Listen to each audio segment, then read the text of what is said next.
understandable fear as far as humanity goes, that when something's broken, no matter how hard you try, you can't get it fixed, right? And it's broken in such a way that no one else knows it's broken, so you're alone in this knowledge. It's basically like the idea of insanity, right? Like, Yes. you're like, have I gone insane? I'm the only one who sees all these problems, and everyone else is super duper happy. And like, there's parts of the society right now where you could say definitely feel a little bit like that. And I mean, yeah, and also the fact that there's a new phenomenon of AI-induced psychosis, and like thousands of people have already like experienced, extreme AI-induced psychosis, and that we're at the very beginning stages of AI, and that's terrifying. It could be someone's reality in this world we live in now, and that's scary.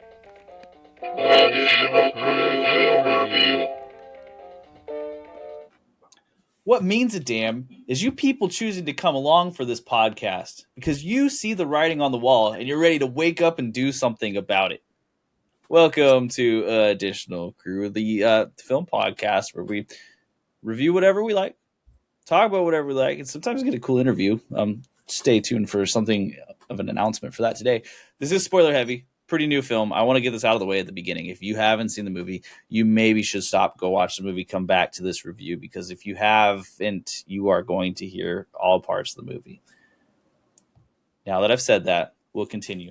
Today, we bring to you a man from the future arrives at a diner in Los Angeles where he must recruit the precise combination of disgruntled patrons to join him on a one-night quest to save the world from the terminal threat of a rogue artificial intelligence. I am, of course, talking about the 2026 film Good Luck, Have Fun, Don't Die, directed by Gore Verbinski, written by Matthew Robinson, starring a bunch of people you've heard of and some people you haven't heard of. We are lucky enough to bring you a interview on this episode with Georgia Goodman. She played Marie. She just wanted her slice of pie, and we'll get to ask her some questions later on, so stay tuned. In the middle of this episode, you get to hear that. And before we get into any more of that, I need to do my due diligence here and say, hey, Willie, what's going on? What's up, Nick? How's it going? It's going pretty good. All things considered in this world. And how about you? I'm doing good. I want to take this disclaimer to state that Additional Crew does not use any AI technology, and we are real, and we are coming to you, now, live. We are humans, and we have opinions that are nuanced and human. I will say this much. I do think that the captions are AI generated, and that's only because I can't write out everything we say. Spotify listeners don't read the captions. They're not real. They are real. If you're listening on Spotify, there's no AI involved whatsoever. If you're watching on YouTube, I tend not to put the captions on anything unless I have to, but sometimes you have to. But otherwise, we're like, check it out. Like our logo that used to look a little fish. We made the thing. This is the real TV. That's the picture. So yeah, Willie, I appreciate it. Okay, so let's jump right into this movie. Good luck, have fun, don't die. One of the most verbose names of recent times. I mean, at some point, long names were a thing, and then Gore Verbinski retired from movies, and he forgot that things have changed since then. And he came back here in 2026, and he said, "Let's bring it back." And this is appropriate timing. It feels like he waited the exact right long time enough that he could come back in and reintroduce it. Starting with the story of this film, I feel like you have kind of a lot of different elements and different kind of genres that he's matching together for a high concept movie. Yeah, which he's always done. I mean, it's been 10 years since his last movie, right? Yeah. Yeah. Verbinski, he's always been genreless because, I mean, obviously he made the Pirates films, which is probably what he's best known for. But just before Pirates, he made, the classic 2000s PG-13 horror film, The Ring. So good. So good. Classic movie. One of the first scary movies I ever saw. Freaked me out, but I was so obsessed with it as a kid. And I watched it just a year ago, and it still held up pretty well. One of the best jump scares in movie history of the closet face that happens in the first 10 minutes. It's not even like a part of the plot or anything. It just hits you at the exact right moment. It is just terrifying enough looking. And it's not cheap. It feels earned. It's yeah. I mean, okay. Look, I've told you this story really before, but since we're on the podcast, I'll mention it. Like me and a buddy, after we watched that movie, 7 days after we watched that movie, we were sitting in a room together, and he decided we got to spend the night together because we were the ones who watched the movie, and we just stayed up all night staring at a TV that was turned off. Like we were so freaked out by that movie. So The Ring, excellent, right? And he manages to create such a good atmosphere that I've considered him the Ring director. Everyone else will say he's the Pirates of the Caribbean director. For me, he's the Ring director. Same way. Yeah. So in this film, you have a story that is kind of, if you look at the movie Weapons, right, it's very similar in this way. It's a story that's overarching, but it tells you the backstory of the characters through vignettes. So you have to choose 7 people in a diner because the future is an apocalyptic hellhole, and some combination of 7 in this room will be able to save the world, but you have to keep trying until you figure out which combination of 7 it is. And apparently that means that there's 47 million possible combinations, something of that sort. I didn't do the math. The number 47 comes up a lot in this movie, speaking of which I thought was a very interesting thing, especially considering the political climate we're here in America. I couldn't get the subtext all the way out, but they said 47 like 6 different times. That is something I didn't pick up on. I remember the 7 and 47 connection, but I didn't recognize how many times it was mentioned. But there's a lot of different numerical things in this movie, and I like the idea of them getting, at least on the surface, like the idea of having 7 characters and that being the essential part where, like, on the surface, at least, it wants to get into like a character-rich kind of story as opposed to just like a sci-fi action post-apocalyptic thing. It wants to explore what the people are like and what that reality looks like for certain people in the future. I like movies like that are like more, human in a sense.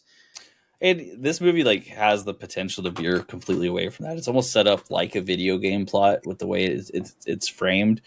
This whole entire, we're on a quest to save the world, and if I lose, I just start over and try again. Whatever happens in this timeline doesn't matter. It feels like that is a video game plot, but then we do get the vignettes of what happened to these people beforehand. And I guess we're led to assume that what happened to them beforehand is the same every single timeline. Although I guess we don't really get into that too much either. So yeah, what happens to, like, when the mission has failed 117 times or whatever, I believe it was in the past, that each character's fate was sealed by that failure mission kind of thing. Now, we might as well just talk about the first scene as a whole, because the first scene is incredibly important to this movie. So if you showed up 10 minutes late, you probably need to go rewatch the whole movie, because without that, you don't get Sam Rockwell busting into the diner and yelling at everyone about the all the exposition dump you could possibly get for world building in the first 10 minutes. And I say that as a negative. As far as exposition dumps go, this one was an entertaining one, and I think doing it right at the beginning of a movie, if you have to do it at some point, makes a lot of sense because we're just being introduced to this world. But so we have kind of the grandstanding. Sam Rockwell pops in. He's like, "Hey, so the future sucks. And here's the reason. It's everyone here. It is technology. It is the rise of fascism. It is all of these different things. And this is the last opportunity to save it, because AI super god is going to be introduced into the world. And once that's introduced in the world, you can't stop it. It's there, and it does its thing." I would bet that anyone who watched this movie felt at least a little bit of it. Yeah, I mean, they explored it in different ways. Some very on the nose, some more subtle. But I think that the timing of his movie is good, especially with Verbinski being gone for 10 years and not making new things. I think the timing of this coming out like a year, it feels like the AI boom just happened like overnight and like almost exactly 2 years ago. Yeah. So the timing of this is really good.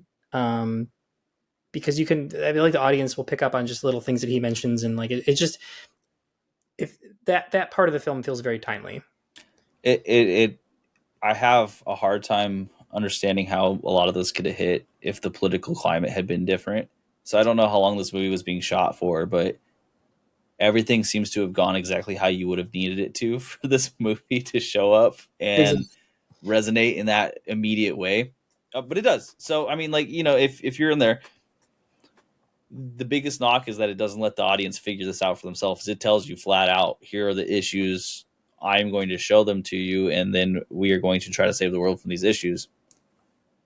But sometimes when you're making a commentary like this on the society as a whole, you really do need like a bat as opposed to a paintbrush.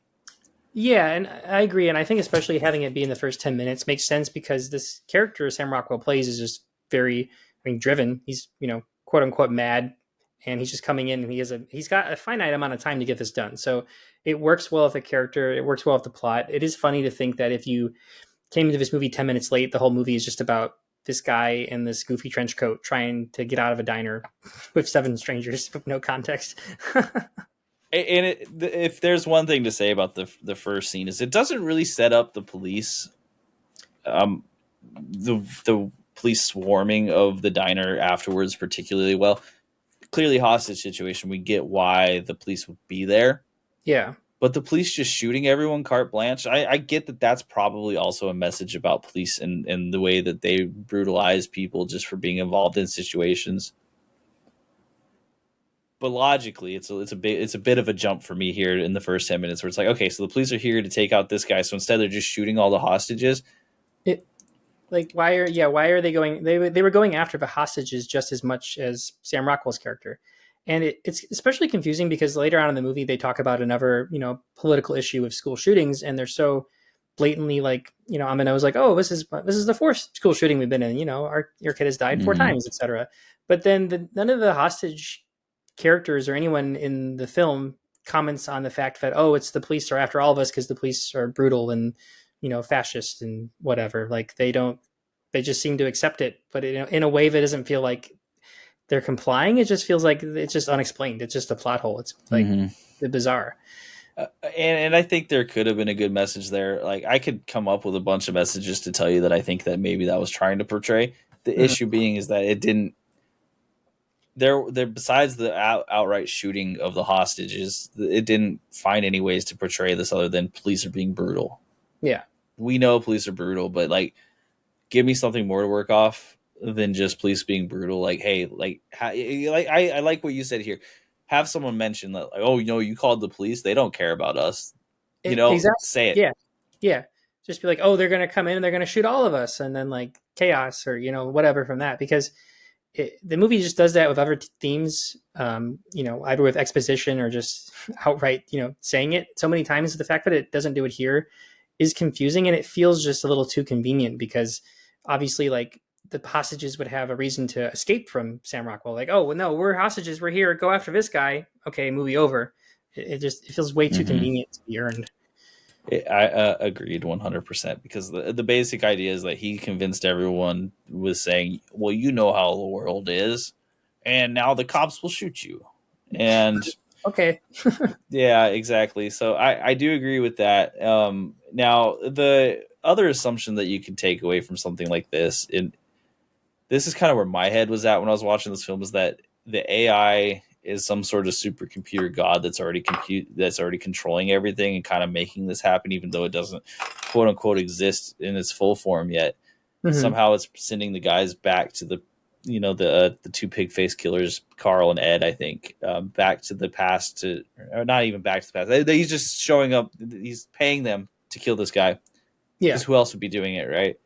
And maybe the supercomputer's in charge of the cops somehow. But this is such an assumption and such a leap that I don't think you can give credit to the movie for making this assumption and leap. Yeah, because it's not explained or elaborated on at all. It again just feels convenient for the sake of the plot. Exactly. And there are a couple points, like I was just talking about with Carl and Ed, where it does the same thing. It's like, someone offered me $50,000 to kill this guy in a trench coat, and all the people were following him. It's like, who? Yeah. Who could have done this? Yeah. Did the AI send someone back into the past too? Like, we have like maybe an inkling of that with the kid in the ear, but that really also doesn't make a ton of sense because the kid in the ear then leads them directly to the AI. I don't know.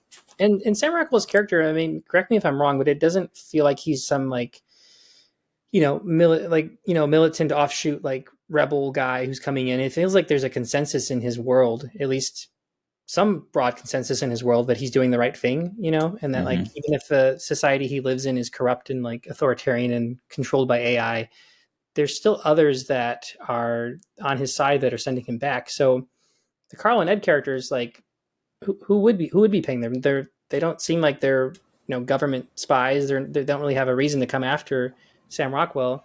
And then they also, mentioned like going to eat bean and cheese burritos, and that was Carl's favorite. I'm like, Mm-hmm. what Mm-hmm. are you just? Sounds like they lived in the reality where they're currently present, and they're not time travelers. And in that case, like, what? And this is like part of the tonal differences of this movie too, right? Because you have these parts that are outright goofy. I don't know, like how else, it's satire comedy on its face, mixed with action, and then you have other parts of this movie that are at the best incredibly dark comedy.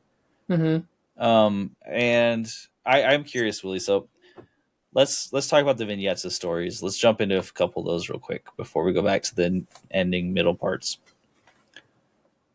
I'm going to skip over Mark and Janet for now because I don't really want to talk about that. We will have to, but I don't really want to. Fair. Let's talk about Susan's story with her son in the school shootings, because I think that we may have different thoughts about this because I have little kids who just started going to school.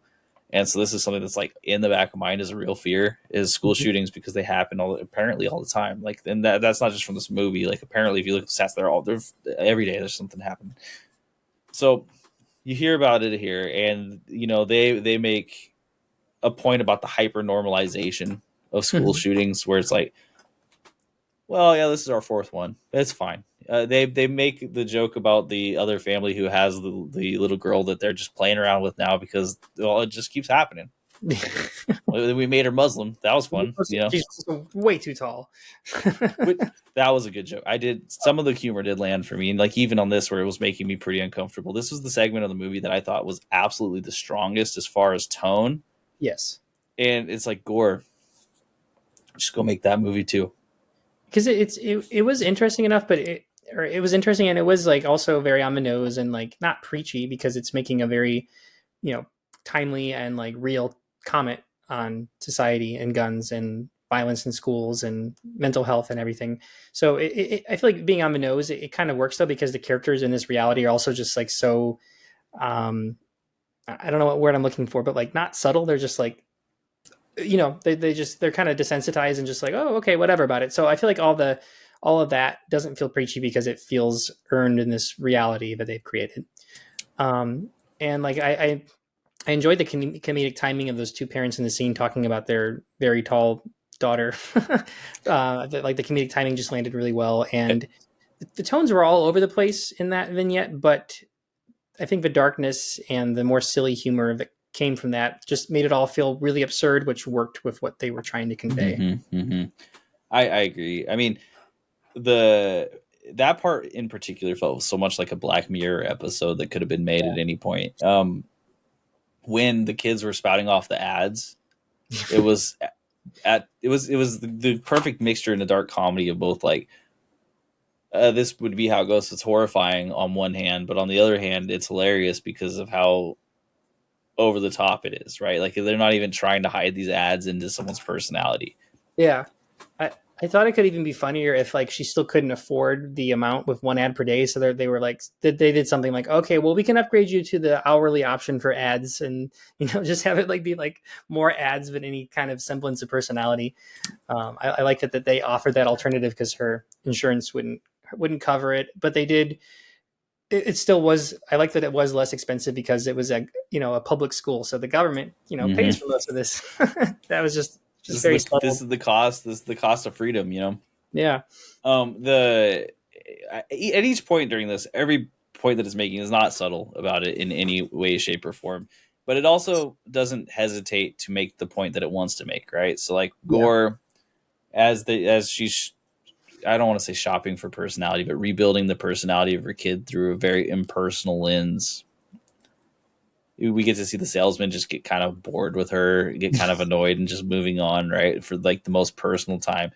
And it's this particular part, I'm giving it a lot of praise because I really like this part of the movie where I'm like, this hyper normalization and the way they're showing it here, and they're making it like funny and horrifying at the same time, which this is the truth of hyper normalization, right? You're just taking all of these crazy emotions and you're just smashing them together to where you can't feel anything anymore.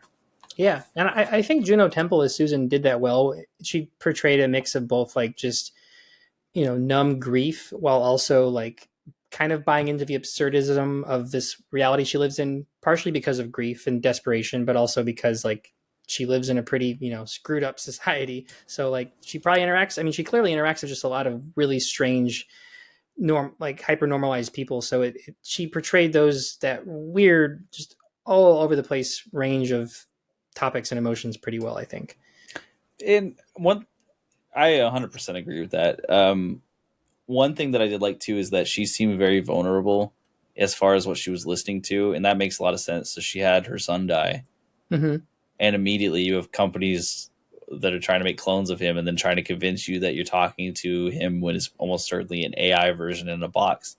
Mm-hmm. And if you think about even right now what sort of scams are out there, Makes sense. It's just a different version of that, like a little more advanced. And of course they would be out there trying to get her to like believe all this, and she does, because she's in grief. And this is like, we're watching kind of someone who seems really reasonable as far as they're presenting, still getting taken advantage of because this tragedy has happened, where the fact that like the tragedy happens so often that it's created an industry around the tragedy, like the tragedy now self-perpetuating because the government will pay for any of the problems at the end. I think about almost all of the things that you have around you that you think like, me and Willie have worked in the company, but like social work, right? Like there's so many nonprofits where it's like, this is kind of it's a cycle, because you get paid for the more money, for the more people you house. Yeah. So it's easier to get someone and get them out, get another person in, because it's quantity over quality, a lot of places. And you see that in every industry, and that's it just makes sense that in this extreme version of the future, I mean, to an extent extreme version of the future, that this would seep into other areas like, school shootings or like government subsidies for victims of school shootings. It feels earned, and it feels realistic with the reality that there was one part of this vignette with Susan that I wish they'd explored more, and it seemed very dark and interesting, but then part of the plot point kind of went by the wayside because of how it came back later on. But there's a really dark kind of story here, not just with the clone, but with her talking to the voice of her son, that feels like the actual authentic personality of her son. Mm-hmm. Now, of course, this son in the box or whatever, he comes back to like guide her to the diner and tells him about Sam Rockwell. So that's kind of just not explored. It seems like, is it actually her son? That doesn't really seem as interesting. But there's also this dark messaging here that I thought would have been way more interesting to explore, is that, this is just a disturbing and sad reality, but I'm sure there's many, many, parents of school shooting victims, but also just like people grieving in general that are being propped up and like held up by AI chatbots, and like creating, AI chatbots of people that they've lost. And that's just like really disturbing, dark reality. But like, the fact that she is so immersed in this like AI box version of her son, if it's AI or not, but like, and that's like what's driving her, like that's a reality already. And that's so disturbing. And I wish they had explored that more. 100%. This vignette, seriously, with Susan's vignette, I get why you do the Sam Rockwell thing, because it plays way better as a movie overall, and you're going to get a lot more people to watch it with the apocalypse. This vignette is where I think you could have made a lot of your social topics and made a whole movie around them, and it would have worked, because they built this world really quickly with the school shootings. It's hard for me with this movie, right? Because on one hand, I'm like, this all works really well. And on the other hand, I don't know if the story holds up without the modern lens. In 20 years, can you watch this movie and be like, wow, this is a good movie? Or did you need to be around right this second? And specifically, yeah, like, I mean, February of 2026, like, I think just 2 years after this big AI boom, with the political climate where it's at, like, this is like a very of the moment movie, even if other parts of it are kind of dated in its humor, for sure. There's elements of this movie that feel, like you said, like very now of the moment. Yeah. Do you have a theory as far as who the voice was? Because I think I have a theory Of the voice in the box. Yeah, and this isn't explained, so this is just definitely us pontificating. But like, do you have a theory? Well, I do wonder that, like, if this advanced technology can create clones of these people, I wonder if the government kind of has this is me spitballing here, but has, like, the actual personality of these dead children in in the AI ethers somewhere, like their souls or their their brains or whatever, are actually still existing and preserved by the government, but they're only giving away a small part of that in the cloned physical form of these people. So it does make me wonder, like maybe the government has enough advanced AI technology to like preserve the minds and souls of the deceased, but they're not like giving that away yet. But it is interesting how she did get a hold of this seemingly same version of her son, but didn't get it in the clone. There's a lot left unexplained. Well, this is an interesting theory because see, I just assumed it was the supercomputer AI getting it because it hadn't become sentient all the way yet. This was its version of trying to like send the T-1000 back in the past to stop Sarah Connor, but this was them trying to stop the man from the future, Sam Rockwell, right? Okay. Because they know that the protocol doesn't work. So like, yeah, upload it. Who cares? It's fine. It doesn't matter. But there's a glitch where it actually is like sentient enough to know that this AI creating 9-year-old actually is evil, and that he's telling his mom to seek Sam Rockwell's character because there's a like there's some kind of like connection, like understanding of this AI technology that's not gone rogue per se, but as an awareness that wasn't filtered out. Maybe because it was either that, but I do like your idea that maybe I can get conspiracy hat with this because it's a movie, right? So like maybe the government was using the profile that they've gathered from the kid through all of its communication and the technology everywhere, and they were using that to still aid the AI process, even if they don't know that they're not in control. They were using that, like they're like, "Hey, show up, upload that," because who cares? We already know it's bunk.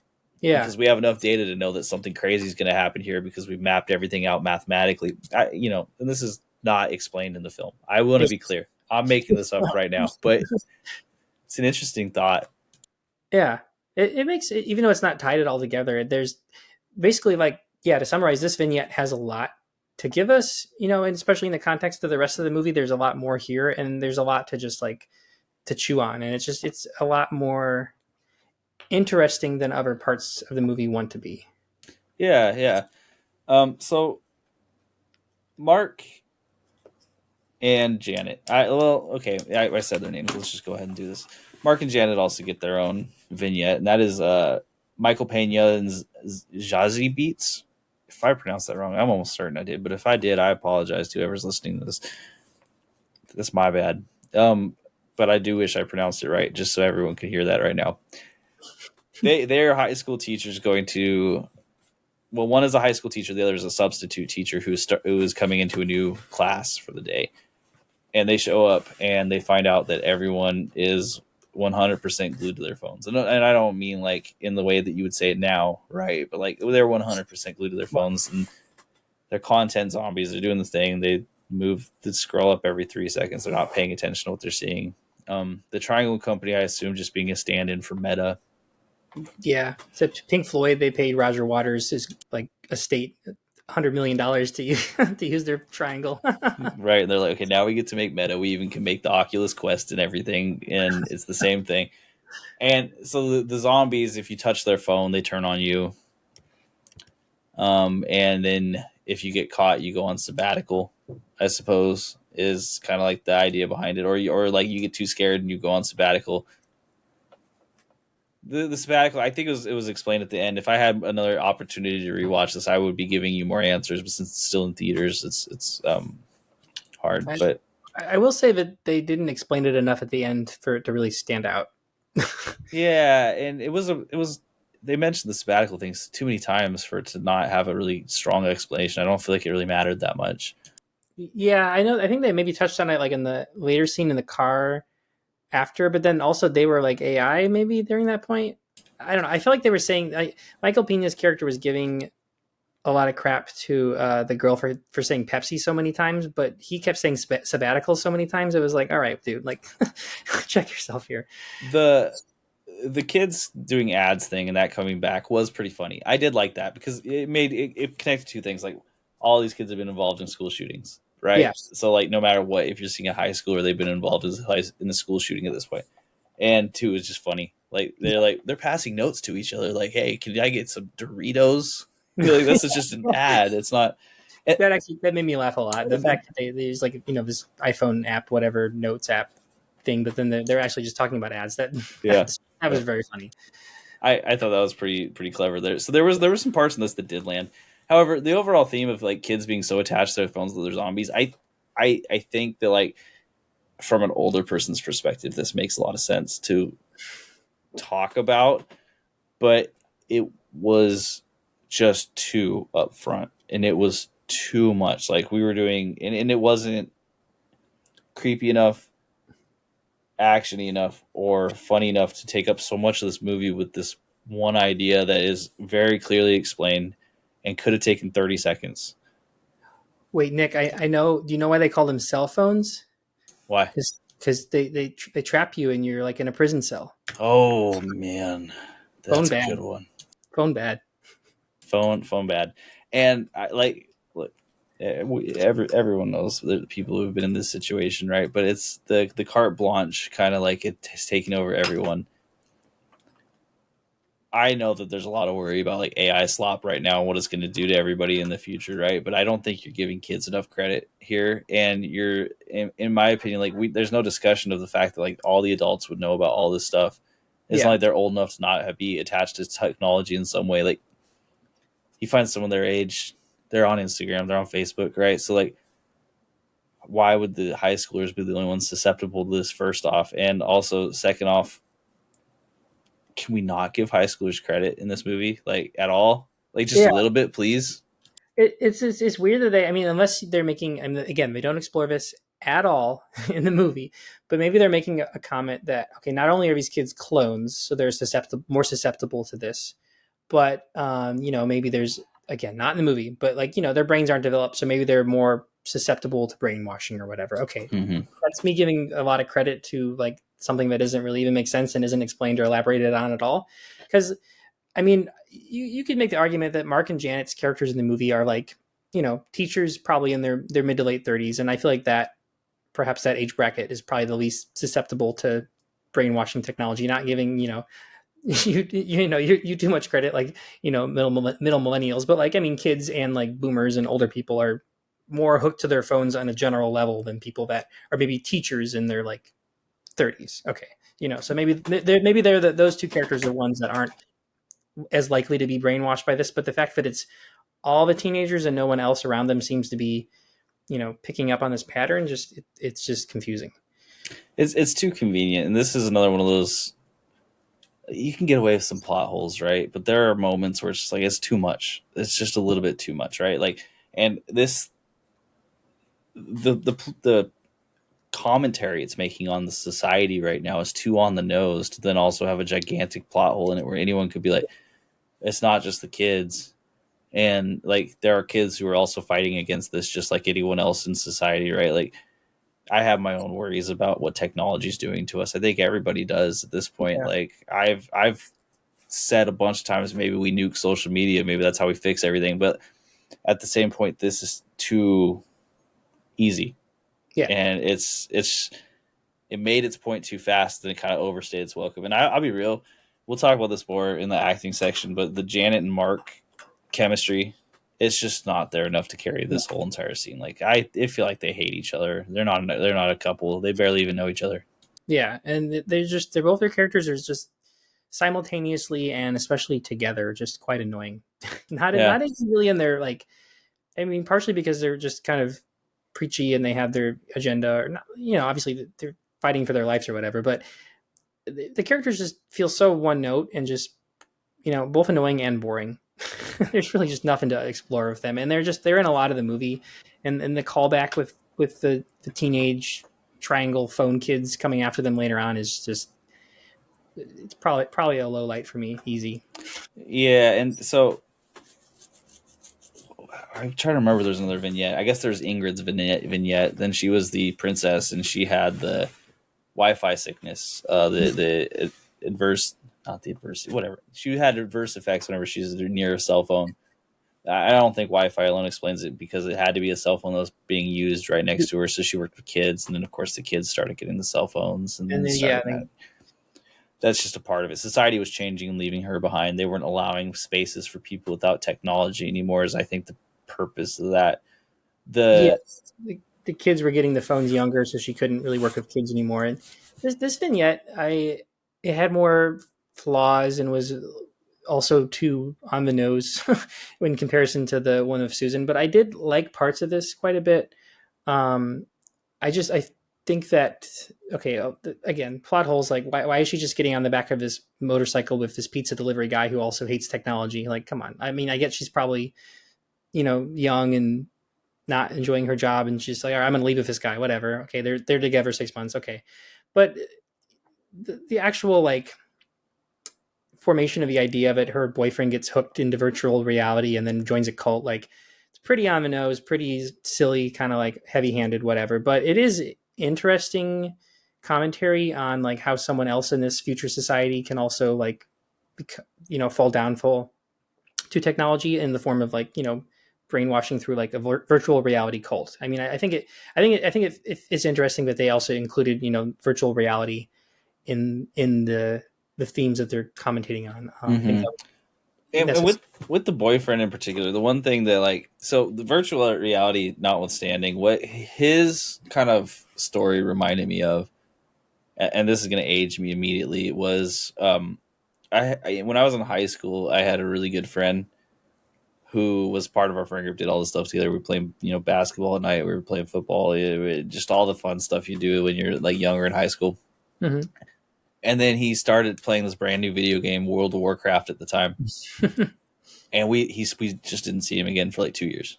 He just disappeared, And I think that was kind of like a similar idea. Is just that this guy got so into the game. I mean, he gives like their reality is just better, and it's played off as being this like tragic decision that they're making. But I think that like you could look at it in two ways, right?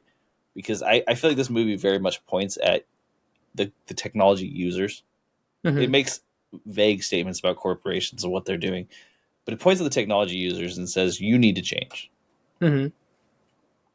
But the other end of this is that why is their reality so much worse that they want to escape from it completely?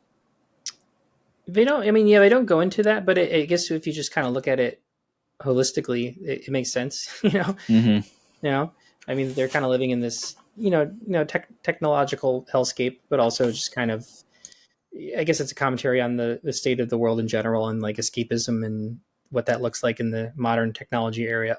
They don't. I mean, obviously, they don't really go into like what wealth inequality looks like or like what the reality of the day-to-day life for people that are working class is. I mean, they do to an extent, but they don't commentate on it. But it makes sense that in this kind of world that someone would just want to choose to live into a different reality. They have those cool balls where they get the food fed to them and they just stay in that world. Yeah, I know people in this world who would definitely go for that. You know what I mean? Like I just know them. They exist, so that wasn't surprising. I had a question with this particular part, and there's no way that I think you know the answer. But do you know what line is drawn as far as what technology does and doesn't hurt Ingrid? I feel like it doesn't make any sense because also at the end, presumably she's going up against this greatest computer ever created, and she like is able to like move her limbs enough to like plug in. So like, what wouldn't she just be automatically dead? It's I don't know. Like it seems like it doesn't compound. Like it's just like if there's a little bit or just like way more, there's only like a little finite amount of how much she's allergic. And I get like she could like live off the grid and not have a cell phone, but like it doesn't make any sense. It doesn't. It's confusing. And also like I just want to say too that if you're having like a birthday party for your kids and this like 20 something shows up, late dressed as a princess and she's bleeding, like I just think she's on hard drugs and I wouldn't let her around my kids. Like, what are you talking about? You're allergic? What? Yeah, no joke. When she's like, your nose is bleeding, is that okay? And it's like, what? Yeah, what? Like you look at her in the eyes and like, I don't think I need you here. Yeah, I think we're good. We're actually good. You're 20 minutes late and you clearly are on hard drugs right now. So she's talking about Wi-Fi sickness. I mean, yeah, I get that 100%. But I suppose the overall point and like as far as what you're watching and the entertainment value of that story goes, it works. I mean, I didn't hate it. I thought like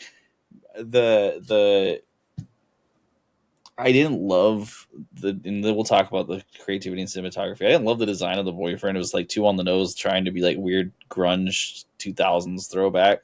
Yeah. And I don't know, it was cliche, right? This idea of like these cool hipsters that are completely off of technology was like a little bit way too cliche for me. And Yeah. then to do the complete heel turn just so fast felt unearned. Like it's like, oh, he got a box and now he's on VR and it's what he does forever now. That's how this happens. It's like, no, come on, man. There's more to it than that. Like, and I know you don't have all the time in the world because you're using all your time for some other scenes later that shouldn't. But come on, like, just you don't have to show me this to show me why Ingrid hates technology. She's got a Wi-Fi allergy. That's easy. That's enough to do it. Yeah. She, I guess, like the only thing that makes sense there is I looked up, so the actress Haley Lou Richardson. I think she's like in her like mid 30s or early to mid 30s, but I think her character was probably supposed to be like 20, 21. So like maybe she's, kind of just young and looking for any sense of meaning or purpose. So she's drawn to this guy who like has some shared interests of her, and she just like latches onto that. But I agree that the plot development of the boyfriend just doesn't make sense. They just hit a wall so fast. Yeah. Like I get that maybe they were together for a long time, or maybe they weren't. I don't know. It was like 6 months. It was 6 months. Yeah, and so like they're talking about babies and stuff, and then he's just like, you know what? I'm actually going to the digital world now. Just a little unearned for me. So again, and we've talked about this. This movie's like ups and downs. Like it really is for me. There's just so many ups and downs. There's times where I'm like, oh, this is great. Then immediately afterwards, I'm like, oh, and they ruined it. Yep. Stop. So let's go back to the real world is what I'm going to call it at this point. So Sam and the man from the future, they are now running through the streets, attempting to get to the 9-year-old who's creating AI's houses. They've gotten out of the diner. We've seen vignettes. We understand who the people are behind them. I'm skipping over Carl and Ed a little bit because there's just two masked men in a car who want to kill everyone, and they have AK-47s and shotguns and a seemingly indestructible car. And like very cliche rock and roll music for some reason that plays every time their car drives by. It reminded me of like the punk aesthetic from the like maybe early 2010s 2011s that like the indie kids would have assumed punk rockers looked like. I'm explaining this in a vague way because I existed this time, but I can't give you an exact example. But like imagine a movie like Juno or something showing a punk rocker.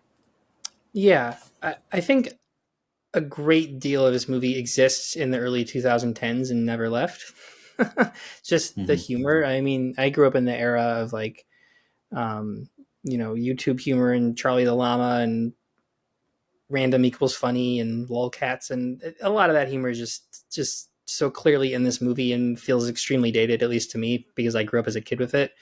And it's just like, come on, Gore. Like, do you talk to anyone outside of 2011?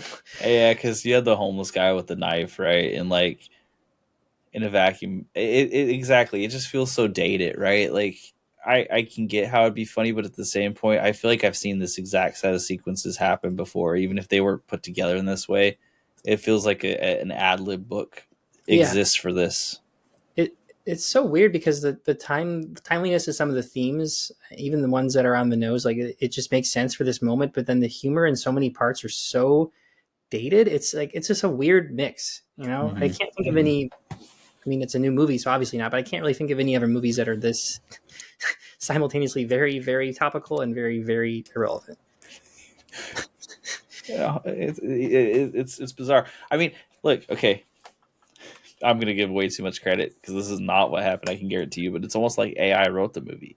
They're scrubbing things for what is relevant to society, right? And you're going to see all this stuff, and then they're trying to figure out how to write a comedy movie. And when was the last time we had a comedy movie? They haven't updated the humor interface of the AI. Well, the writer of this, Matthew Robinson, I guess, in a sense, would partially to blame. I know he wrote The Invention of Lying, a movie that I really did not care for, but also came out in the early 2010s and has very similar humor. So there's definitely a parallel there. Yeah, that makes sense. I actually did think that one thing I will give Gore credit for immediately is that this screenplay must have been all over the damn place. And we'll talk about that. So I'm just gonna pose this question as a whole. Was there any part of Sam Rockwell after he left the diner, and I mean there's the scenes with everyone included, to the point where they got to the house across the street, that you think added something to the story? Because I think I understand why they were all here, but I feel like they were there to make it more action based, video gamey, summer blockbuster feeling sort of way. And the hard part is that compared to the vignettes that we were seeing, the tone was so incredibly different between these two things. The vignettes had social commentary that was on the point, and then we get the summer blockbuster stuff that just, because of the way the man from the future treats everyone as completely expendable, almost didn't have tension. Yeah, no tension. Really, yeah, really no tension, and everything. Like it did feel like a video game in the sense, and it would have been fine if this is what they were clearly going for. But with everything else, like the vignettes and just everything about it, it clearly just wasn't the primary point. But like things just kind of happened. Like they showed up in the car, they chased him. The emergency brake wasn't on. Oh, they're in the barrel. Oh, you know, Maria gets shot. Oh, this it feels just like video game, like bing, boom, boom, bing, bong, and it isn't. There's no like you said, there's no tension at all.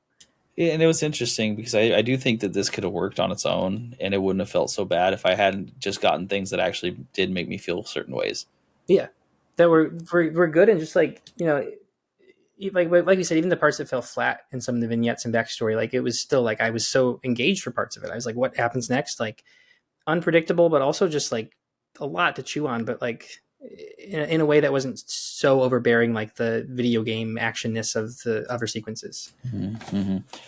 Now, once we get to the house across the street, that's when all sorts of computer and AI fuckery starts happening, right? So you get the zombie people coming back because Mark and Janet are there, which is a callback.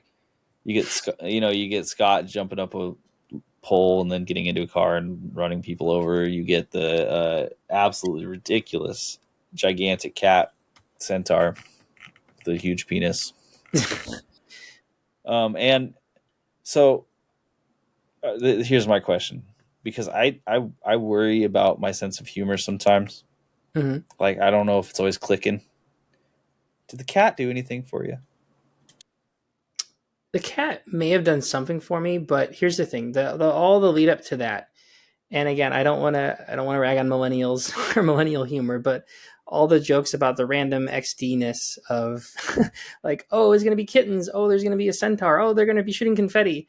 It just feels like a 2011 YouTube video that was made for like high school students and middle schoolers. Like and then all of that, like just dated stupid humor that I was into when I was 12 years old. Again, I was born in 1997. So like, this is just like completely like my era of middle school humor, the randomness of it, all of that. It just was so cringe and eye rolly for me that when the cat showed up and it was kind of an amalgamation of all the things they talked about in one, it did nothing. Because it was like, all right, this is stupid. I get what you're saying. It's like me with Linkin Park, man. Like, no matter how cool they try to make Linkin Park, that was my middle school stuff, so it's way too cringe for me because that just brings me back to that age. Yeah. I get it. Yeah. And I spaced over that part in the house. So when they were getting ready and they were getting all their items on, and then like it flashes to them wearing Viking hats and like hockey gear and stuff. You're exactly right. It was just like, oh, this is so random. Isn't it funny? They all look like a bunch of goofs because they found random stuff. And then like they're just coming up with crazy ideas. And my goodness, there was not a scene in a movie at this point that I wanted to be over quicker that lasted for like 25 minutes. It feels like, okay, maybe like Sam Rockwell was trying to do something different because he's failed so many times, but there was no, like, I expected there to be like, a cat eating a cheeseburger and then they like start cooking bacon for some reason. And then there's like a Hot Shell Ray song that comes on as the soundtrack. Like it felt like so of a different era that was just confusing and strange and random. This is the part that I 100%, I'm like, just cut this 25 minutes and then add it to a vignette somewhere if you still want to hit over 22 hours, because this part, in my opinion, hurts the overall just feeling of the movie so greatly. Yeah. Because you've had these great backstories that are introduced, great maybe being subjective, but at least very interesting backstories that are being introduced for a film. You've had good political commentary. You do have the kinetic energy. I can even forgive Carl and Ed up to this point. It's But then goofy. you hit this part in the movie that has all of this forced humor that it has to land for someone, I'm sure, but it just did not hit at all for me. And then you completely lose track of reality. Yeah. Like, this is the part where it's like, okay, so is the AI already in control or not? Like, what exactly are we doing? We're just trying to stop it before it becomes super god, but at the same point, it's spawning cat centaurs. Yeah. At this part in the movie, you know what? I had a vision of what I thought the twist would be, Uh-huh. and it was that it was going to be Ingrid's boyfriend was actually Sam Rockwell playing the game on the headsets, and this was the game on the headset that we were watching, and we were going to pan out at the end, and he was just in his bubble, like, you know, and I was like, that I this is the only way this is going to make sense, and then it just didn't. So It, that's I was trying to think of like I will we'll get to it, but I didn't really see the twist coming at all, and I did enjoy that a lot. But this part, like they're in a time crunch, so like why are they spending all this time? I get they're trying to do different things because it's failed so many times, but like it doesn't make any sense. And like, okay, I mean, maybe I'm a little biased here because we're gonna talk to Georgia, and kind of talk about her character, but like I would be really interested to do another vignette or two, and like one centering on like you know a woman, an older woman, and like what's her interaction of technology. Like her character is like she wants to eat pie, but like there's more depth to her character, and like how has technology impacted her world? Because we talked about teenagers, we talked about like young adults and their VR headsets, we talked about teachers and moms of school shooting victims talking to AI chatbots and clones, but like what about like someone else who's maybe not as associated with technology? What is their reality like in this world? How does it impact even them? Like that would have been so much more interesting. oh my gosh, Willie, I love this because can you imagine if they had cut out all of like this 20 minutes and instead focused on someone who lives a life like we do today? Mm-hmm. Because that would have made it so much more real for every single person in the theaters. If you were like, wow, it's like you just go and you're fed news all the time that's really awful, and then you laugh sometimes, and you spend time scrolling, but then you go back and just do whatever job it is because you needed to pay rent and all you really wanted was a piece of pie. Yeah, I exactly. Oh man, that would have made it so much better because it would have connected it even more directly. Like with this movie and how blunt it is, the direct connections aren't bad. Mm-hmm. You're already on your fate. You're already saying, I'm telling you what this movie's about, and I will give you the message directly. Keep hitting me with it. Yeah. Don't then like be like, but it's okay because I'll be silly. You already hit me. Yeah, it's just like keep up with that same kind of like maybe all over the place tone, but like the one that's engaging and has like something to say, and that's like just actually like interesting. Like imagine if like we'd seen like Maria at her job, and then like because obviously in this world technology has become so extremist that it's seeping into every factor and there's a lot to explore there. There's a lot that was left unsaid and unexplained and just could have been really interesting. Well, I mean, you have Scott who has his like weird gig job and his either Yeah. gambling addiction or his like flipping addiction because he's got two phones. These are interesting stories to tell because they're real, right? But we took away the most real stories and instead we inserted kind of the most outlier stories. And I get why you would do that in a movie, but at the same point, if you're gonna do that, don't inundate me with this section because this section of the movie, I think literally up to this point, I was willing to give this movie flowers. I was like, this is great. This has been good. And then Mhm. this part of the movie comes on and I'm like, oh no, I've hit a wall. I've hit a wall hard. So it crashed, and it's so funny, not funny, but just and it's cool that you mentioned this, Scott, because like he was talking about how he's like the best Uber driver. He's like, oh, I'm a great Uber driver. Like, what does this world look like for him as an Uber driver? Is he just like a good programmer and he's like designed this cool AI car, and his sense of ego and self-worth is tied to this AI Uber car? Like there's something there. Mm-hmm. Mm-hmm. Yeah. 100%. Even if it was like, okay, and show him playing crazy taxi, but in real life, you know what I mean? Like, that's interesting. But like getting them dressed up in weird costumes and then talk about all the random stuff that could happen, and then I agree with you. Why wait for the 1,000 kids, right? Is because you need to be closer to it becoming sentient for the rules, but like you don't have to do that. This isn't a requirement in the screenwriting part. No. That the only reason I can think to include this part at all is because they wanted people to laugh and give them a moment of brevity after all the vignettes and after all the intensity. But like, this isn't the right movie for that. I don't think. Like, it doesn't hit the same way. This isn't the superhero movie. Like, it's got too many points that are going to make people feel certain ways. Yeah. Every single person who uses technology for their jobs was a little bit wounded during this film. Yeah. So don't try to bring them back out of it like that. Hit them with it again. Yeah. And you can still do that in a way that's, entertaining and a crowd pleaser, because there's still humorous moments even in the dark, bizarre vignettes. There's still something for the audience to get out of it, and there's still the overall climactic action sequences that are actually necessary to the plot, like the battle with the kid at the end. There's parts to do that in the movie that would still work and be bankable. Mm-hmm. And so let's go ahead. We'll talk about it. So they go to the house. You got the fake parents that are there who were hired by, I don't know who exactly, the kid. I don't know. It doesn't really matter. At this point, there's some shady overhand seeing everything go on, and it's either the AI from the future coming back and helping, or it's the government who wants to protect it for God knows what reason. Mm-hmm. Guess not important, really. And so we are led to Scott dying because Scott had to die. The whole scene is just like, we got to get rid of Scott. We brought him back as a joke. Let's get rid of him now for real, though. Mm-hmm. And let's walk through these crazy parts. And the moment that they enter the hallway that leads to the AI supercomputer room, it did something special for me that I thought would have really benefited. Maybe not this movie, but I like the idea of a movie. And that is one where you don't use AI to create it, but you make a movie that feels like AI hellscape. Okay, kind of like looks like AI, but it's not. Right, exactly. Like, you're still controlling it, so you're able to tell it the messages, right? But like the winding hallways that don't really make any sense, and then you show up in this room and it's just a pile of wire, and like all sorts of crazy stuff is happening. And at that moment, I was like, "Are we going to jump into the world as AI now?" And you're trying to navigate it in a logical way, because that's an interesting idea. Mm-hmm.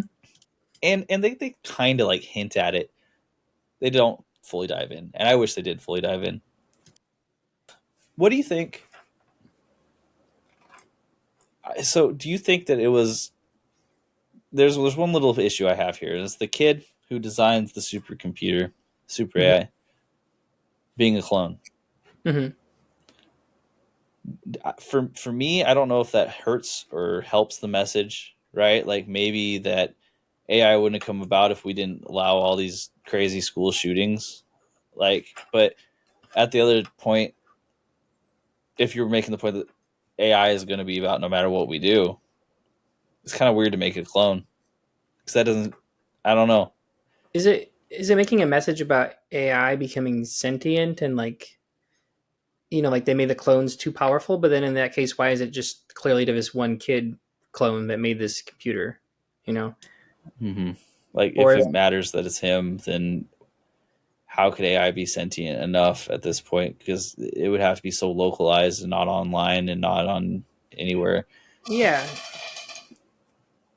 I don't know. So this particular part right here was a head scratcher for me, because they made a point to stop and point it out, like, oh my gosh, it's the serial number on the back of his head. It's not even a human. He's a clone of a human. But what does that mean to me? Like what is his clone? Yeah, like what separates him from the other clones, or like why? Again, then it just kind of brings back to the overall question of like, well, okay, so who is creating this society? Like, who's in power right now? And like it's just left unexplored, and it's mysterious, but not in a way that's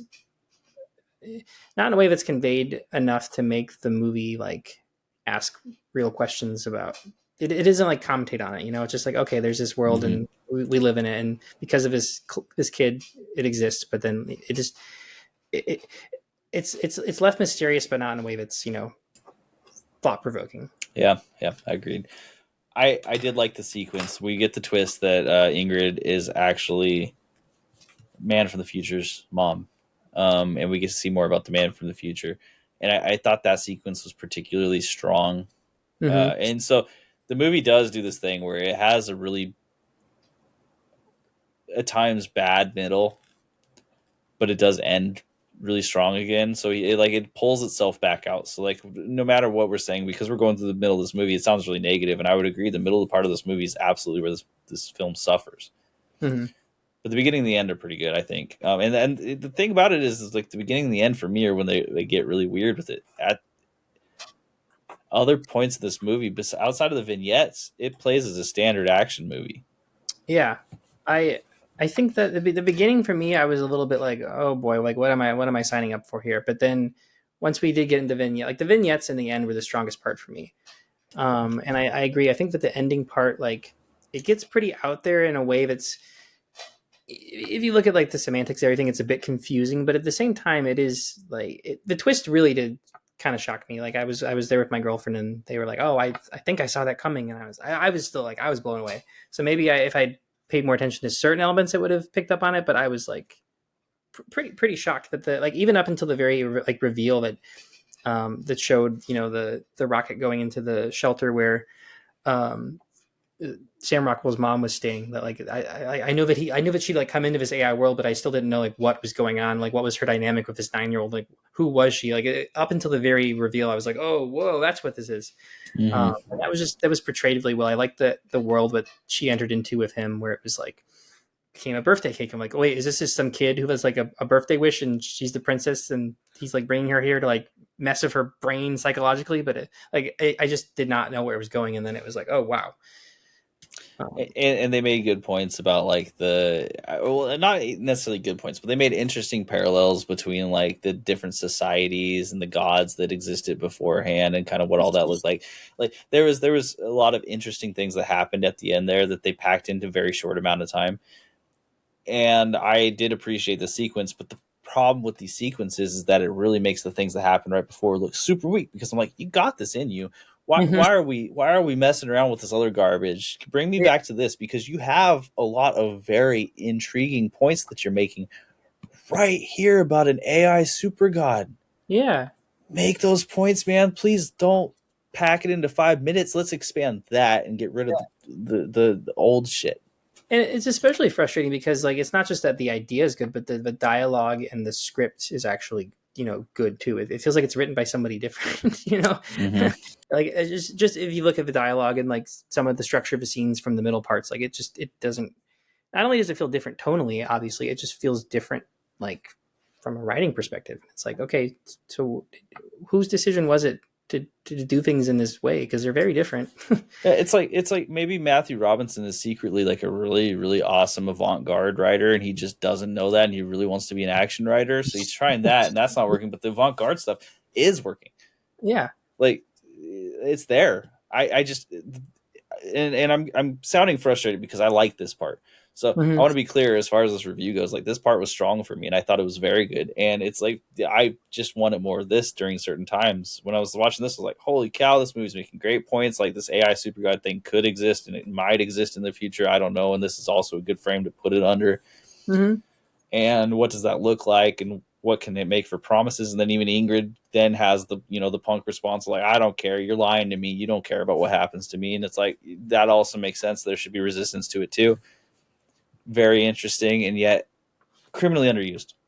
Underused. And I do want to highlight the scene that led up to this interaction of Ingrid and the 9-year-old super god. Is that it wasn't maybe the most it was visually striking, like maybe not color wise, but I did like the kid on top of all these wires and the stuff, and then of course like the Toy Story-esque toys that kind of came after them.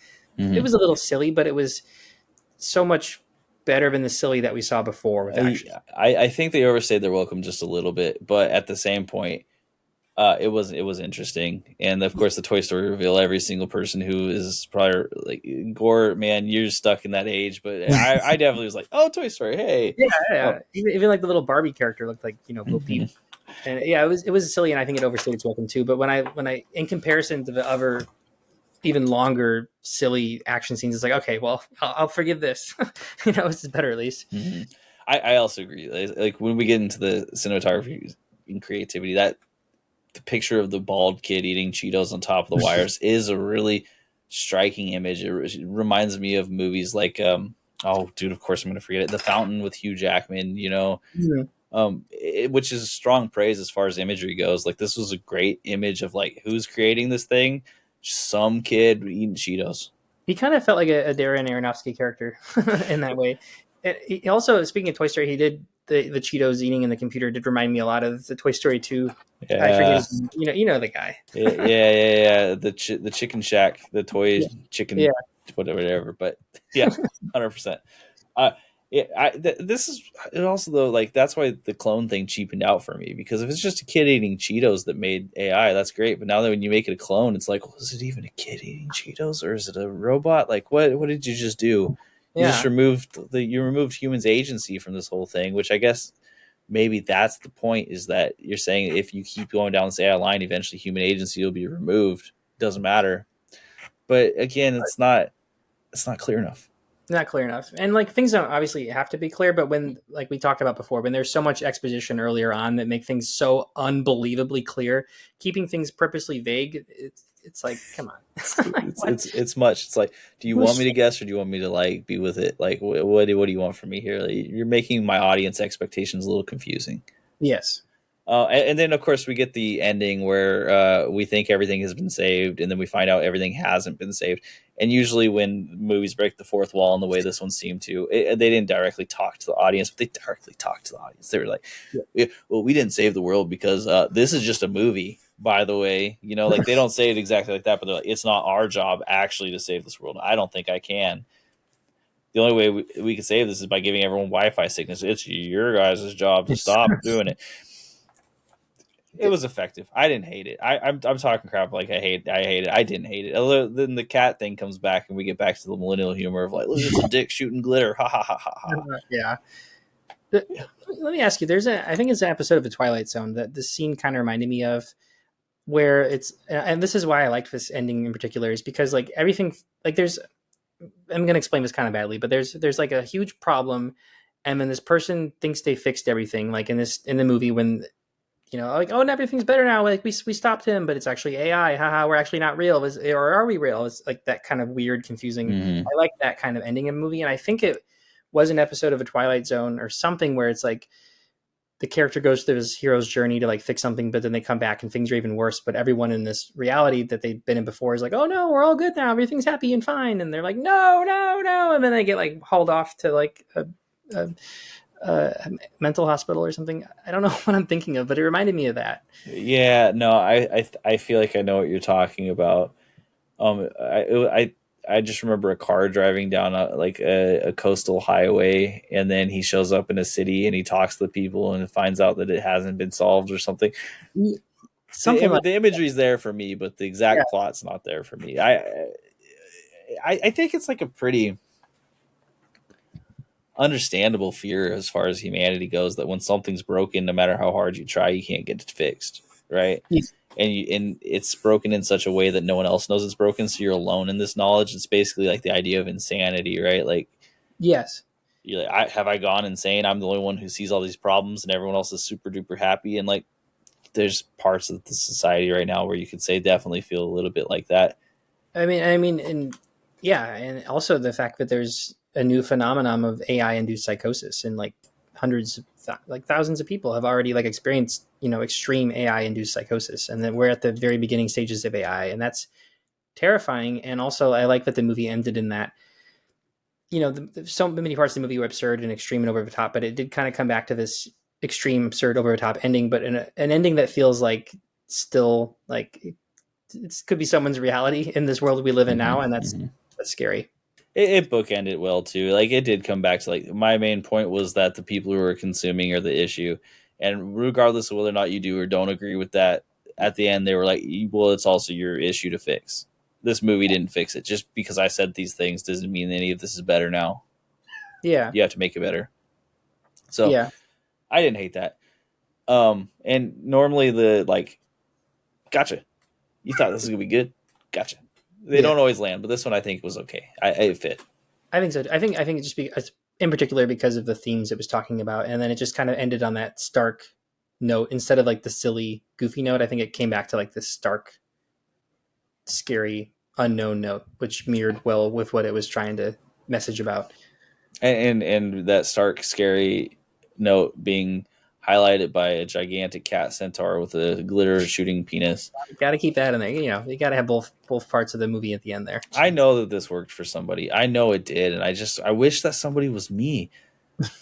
You know what I mean? Like I'm just looking at it, I'm like, it's too much, man. Like you're hitting me in a way that I just don't need to be hit for this movie to work. And somebody's laughing and like, this is the coolest monster ever, and they're hearing this, they're going, you guys are idiots. What do you mean that wasn't great? And I'm sorry, it just didn't hit right for me. I'm trying to think of other movies. It doesn't really remind me of this in terms of the themes or really at all, but a movie that I can reference that I saw recently that I just absolutely loved, even though I didn't resonate with it a ton personally, and some of the themes were out there, like was the movie I Saw the TV Glow. Okay. And I've introduced that movie to a couple people, and they really did not like it. And it's weird and slow, and there's a lot of reality suspension and a lot of the themes and allegories it's trying to connect. I don't connect with as a cisgender male, but at the same time, like I can tell that this movie really worked for someone, and it was a kind of movie that the reality suspension and parts of it, even if it was confusing to me, I still just absolutely loved it as a movie, and it still hit. This movie, like there was parts of this movie that if it would have been better and not everything hit for me, I still could have like appreciated it if it was a better script or if certain elements were better. Like there was, I do really like, what I'm saying is I do really like movies that even if they're not for me, I don't completely get it and I still love them. That's a great movie. This is just like so up and down all over the place. It's frustrating because there's a lot of like greatness explored here. Mm-hmm. Now, not to segue too much, but I saw the TV Glow. I never watched it, and I'll tell you the reason why is that the plot sounded super similar to the Channel Zero show, and I don't know if you've ever heard that, where there's a kids TV show called The Pirate Bay or The Pirate Cove or something of that sort. I can't remember exactly. And it apparently didn't exist except for in all of the children's memories. And this sounded like exactly that. So I was like, okay, well, I've already watched that series, so I'm not going to watch this again. But I think that might be like an unfortunate thing where they just two people had the same idea at a similar time.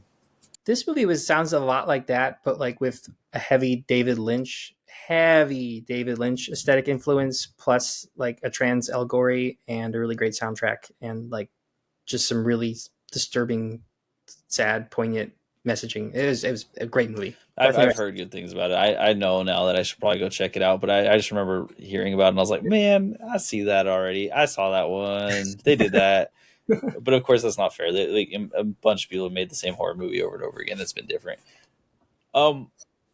Okay, so let's move on to acting, because I think we talked about a lot of it, but we can get a little bit into more of the nuances, or maybe not nuances. There wasn't a lot nuanced, and I think the acting in this one. Sam Rockwell.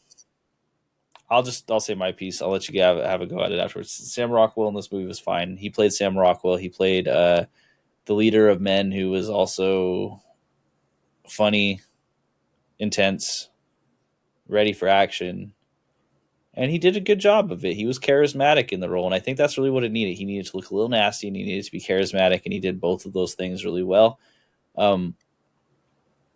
So I don't have any complaints about Sam Rockwell in this film. It wasn't necessarily like a masterclass, but his role honestly wasn't during any of the masterclass parts. He was the one who kept the action going.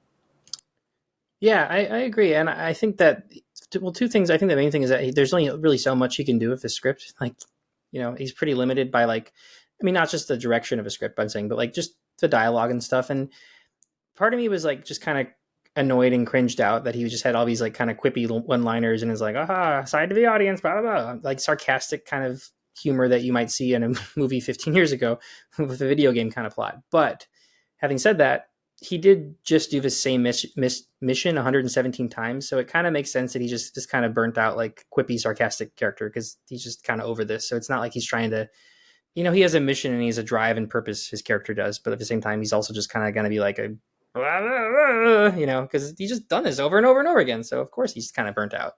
So that fit the character. So I have to give it that credit. Mm-hmm. Yeah, I can't think of anything necessarily like over the top wrong that like his specific acting did, because I think I do agree that there were issues with the script. Like he definitely felt like he would be a character that belonged a little bit in like a Rick and Morty episode where he's like, Yeah. I exist in a different universe really than you guys do. So I'll explain my version of things to you in a funny way that makes you seem like you're stupid for not understanding. But of course, how would you ever understand? Oh God, he really was a lot like Rick from Rick and Morty, wasn't he? That kind of. I just realized that. Yeah. But like as far as it goes, Sam Rockwell's a very charismatic dude. So it's hard for me to like when he's out there giving speeches about why they should. You still feel it a little bit because the charisma comes off of this guy, and he's not the dude who looks like charisma should come off of him in this movie, but it does still. So he was super well cast. I think it's a good choice for this role. Mm-hmm. And then we can just run through the because the cast isn't really that big. I don't want to talk, but like we'll talk about the few. Susan, I agree with what you said earlier. I don't even really need to iterate upon it. She didn't have any moments like her character in the script sometimes seemed a little bit like she was too gullible, but that might also be kind of realistic if you know enough people. Yeah. Like that's a thing that does Israel. Her character's grieving, and I think that the actress Juno Temple does a lot of acting with her eyes that makes up for some of the script's flaws. Mm-hmm. Ingrid was fine. I think her character was kind of a bit one-dimensional when it really came down to it, but she did what she could with it, and she did it well. Mm-hmm. Michael Pena, an actor who I usually do enjoy, in this particular film didn't enjoy very much. It was a mixture of scripts, and I don't know how much the director was choosing his character choices and how much of it was Michael Pena, because I'll never know these things. But the stutter didn't work for me at all in this movie. It didn't feel real. It felt very forced. Yeah. Which stinks, because if you're going to do a stutter and then it feels forced, I don't know who you're appealing to here. I'm going to be the one with the egg on my face and I find out it was a real stutter and it wasn't forced at all. But that's just what I was seeing in this movie. Is like, okay, so when he gets nervous, he stutters, but also like he's nervous all the time, or maybe he's not. Maybe he's confident. I can't really tell what he's going for here. Yeah. Kind of made me feel bad for substitute teachers. Like, come on, they're not all bad. Yeah, like this guy isn't just like fully incompetent. Come on, like it's not just about knowing your books. It's about being able to talk to the people. Yeah, or clones. Clones. Good point. Zsaji beats Janet. I can't say much. I think that whoever wrote her character did not have like a lot of. It just wasn't good. I really despised this particular role, and I don't know that it was her fault, because like there wasn't a lot of opportunities to show anything other than I'm kind of frustrated and upset with Mark, and I will run that through the filter of everything I'm seeing here. Yeah, even though this Mark character isn't like my partner or like a huge significant part of my life, right? They're just. I think they are partners. I think they're romantically linked, and because she says like you messed even this up for me right now. So I think there's like a larger connection, but the chemistry is so off. Yeah, they don't look like they care about each other at all. Like they really don't. And I'm not, as far as like direct, I'm not really willing to say that this is the fault of the actor at this point. Like she's just not given any joy to work with. No. There's really no. I think there's even less nuance to their characters, which is funny because like some of the other characters like get even less screen time and we know less about them, but there feels like there's more nuance to their character. Mm-hmm. Mm-hmm. So yeah, not a fan. This is the ups and downs. Scott, he's all right. He's not a huge part of this, but like when he's there, he made me laugh when it was appropriate. He was actually probably one of the funnier as far as the comedy goes. Yeah, he had some good physical comedy moments too. And in his, unfortunately, just that means he was around during all the most cringe parts of the movies. That was his time, so it hurts a little bit in that case. And then Georgia, who we'll be talking with, not a lot of speaking roles, but the issue is during the scene where they're all standing in the mall, the script was written in such a way where they were planning on trying to do something about the man from the future, maybe Get Out. Mm-hmm. And it wasn't clear who actually cared about what. And I don't think that was anyone who was acting in that scene's fault. I think that might have just been the script not actually knowing what it wanted to do with the scene.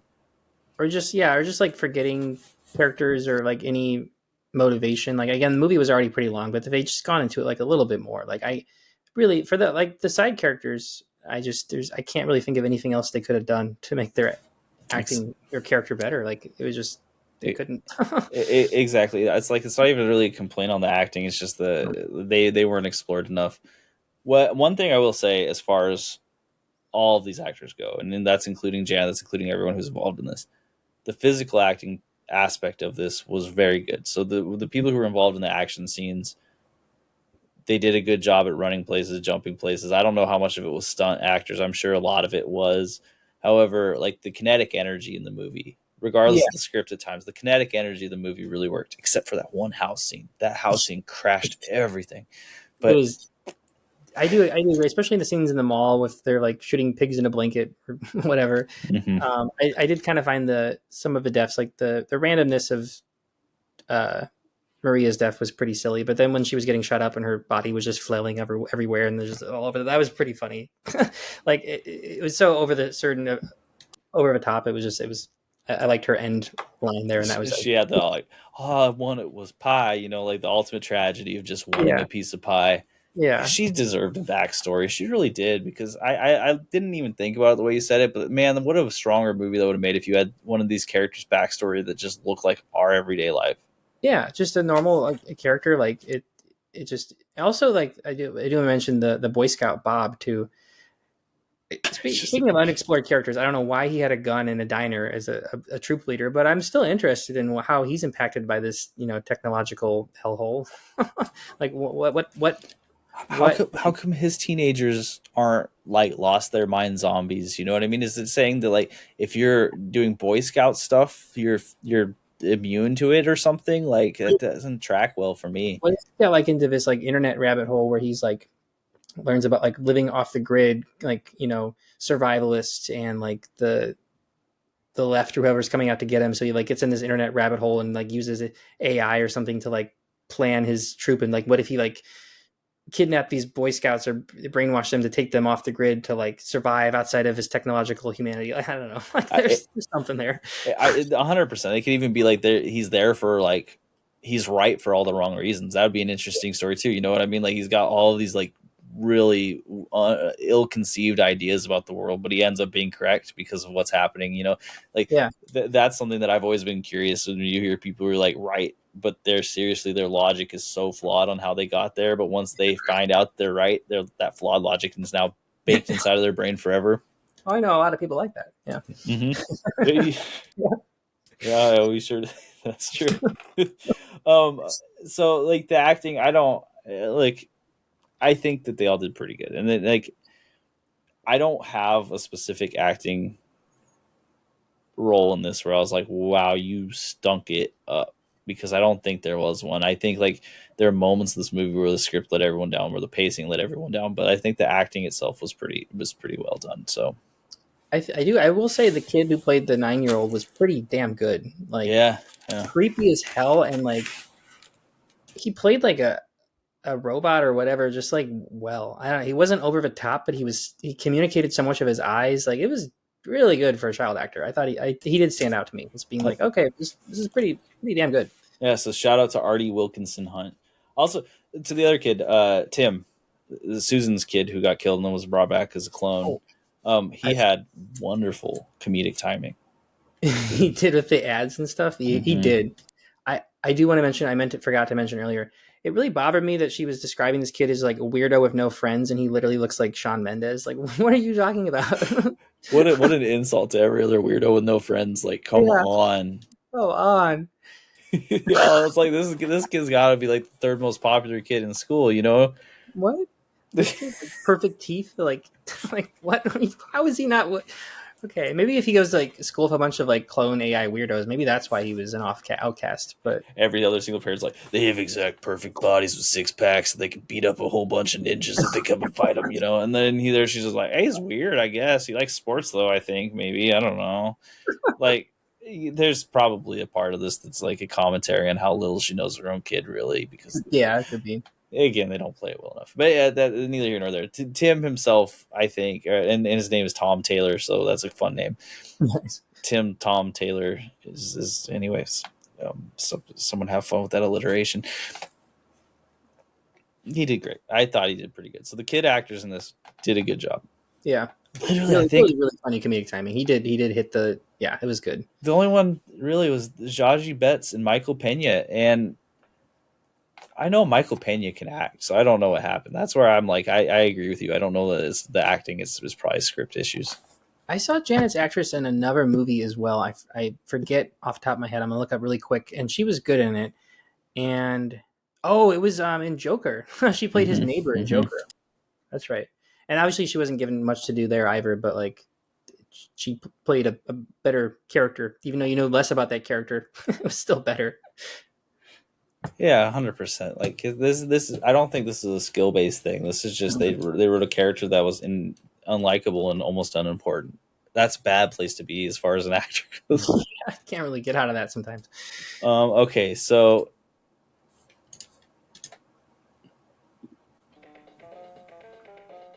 next up, you'll hear our interview with Georgia Goodman, Marie's actress. I don't think that's the right way to say it. I'm gonna say this. Marie was played by Georgia Goodman, and we're gonna have an interview with Georgia Goodman that you will hear coming up just now. All right, welcome into Additional Crew. Today we have Nick here, and I'm introducing Georgia Goodman.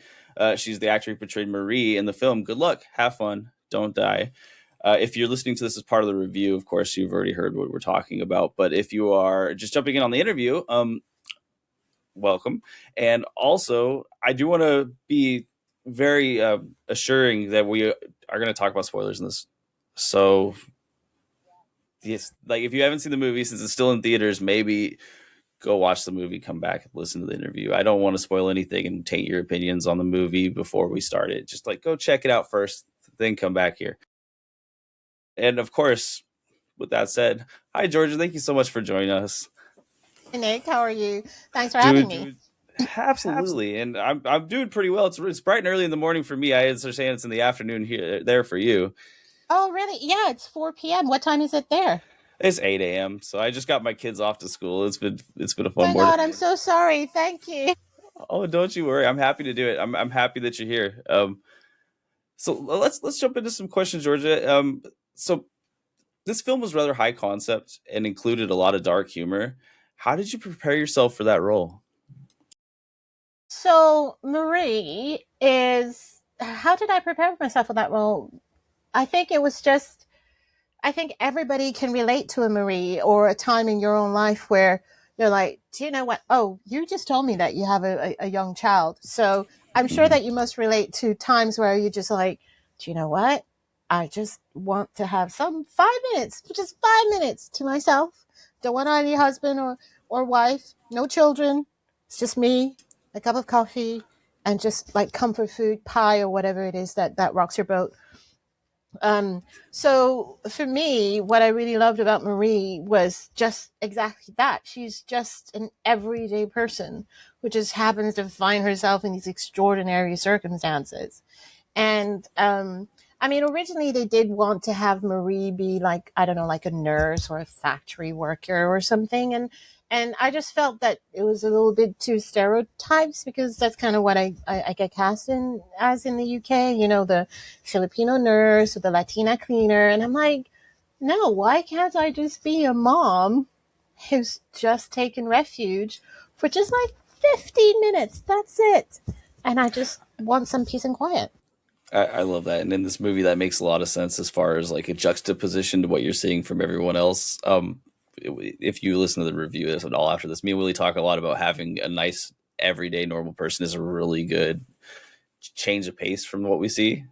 Yeah, yeah. Like none of the characters, mine, you know, we don't have like all of a sudden these kung fu skills, you know, whatever. We're just everyday people. And I think, you know, having watched the film, we shot it in 2024, in early 2024. I was in South Africa for, I think, 2 months for my character shoot. And we had just come out of lockdown and I had, I had put on like so much weight in lockdown, like everybody else in the world. And I hadn't lost it yet.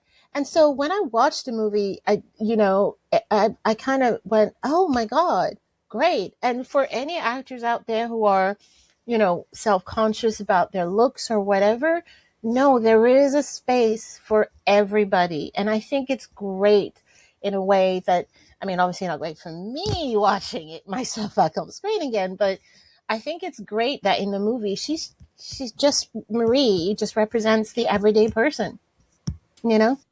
I loved it.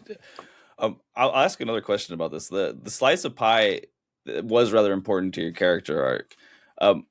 Were you able to actually have pie, and if so, how was that pie? Because it looked awesome from the film, from the watcher standpoint. Okay, so this is going to be one of those spoilers. So that shot of me taking that bite was actually shot on the day that we had to strike set. So it was only like one or two takes. So I actually did not have to eat that pie throughout the scene at all, as you can see. It was just for that one look, which obviously was at the end of the movie, which kind of like teases a potential, next movie where finally Marie gets her pie, gets to eat her pie. But no, throughout the entire long monologue of Sam Rockwell's character, I did not have to eat the pie or drink. And the question was, what is it? It was pumpkin pie. And yeah, it was nice. That one bite was nice. I bet you only having to do one bite probably made it a lot nicer as well. That's great. Okay, so now as far as the role goes, this was a very physically active role. In your opinion, what are the challenges or maybe even benefits of acting in a film with so much like kinetic energy or movement? So I had just torn my Achilles as well just before the shoot. So Ouch. yeah, having an action movie where we had to do lots of running was not the best, but it was great that they had written that my character got hurt. So Mhm. it helped that it was on the leg, on the leg that where my Achilles was Right. torn.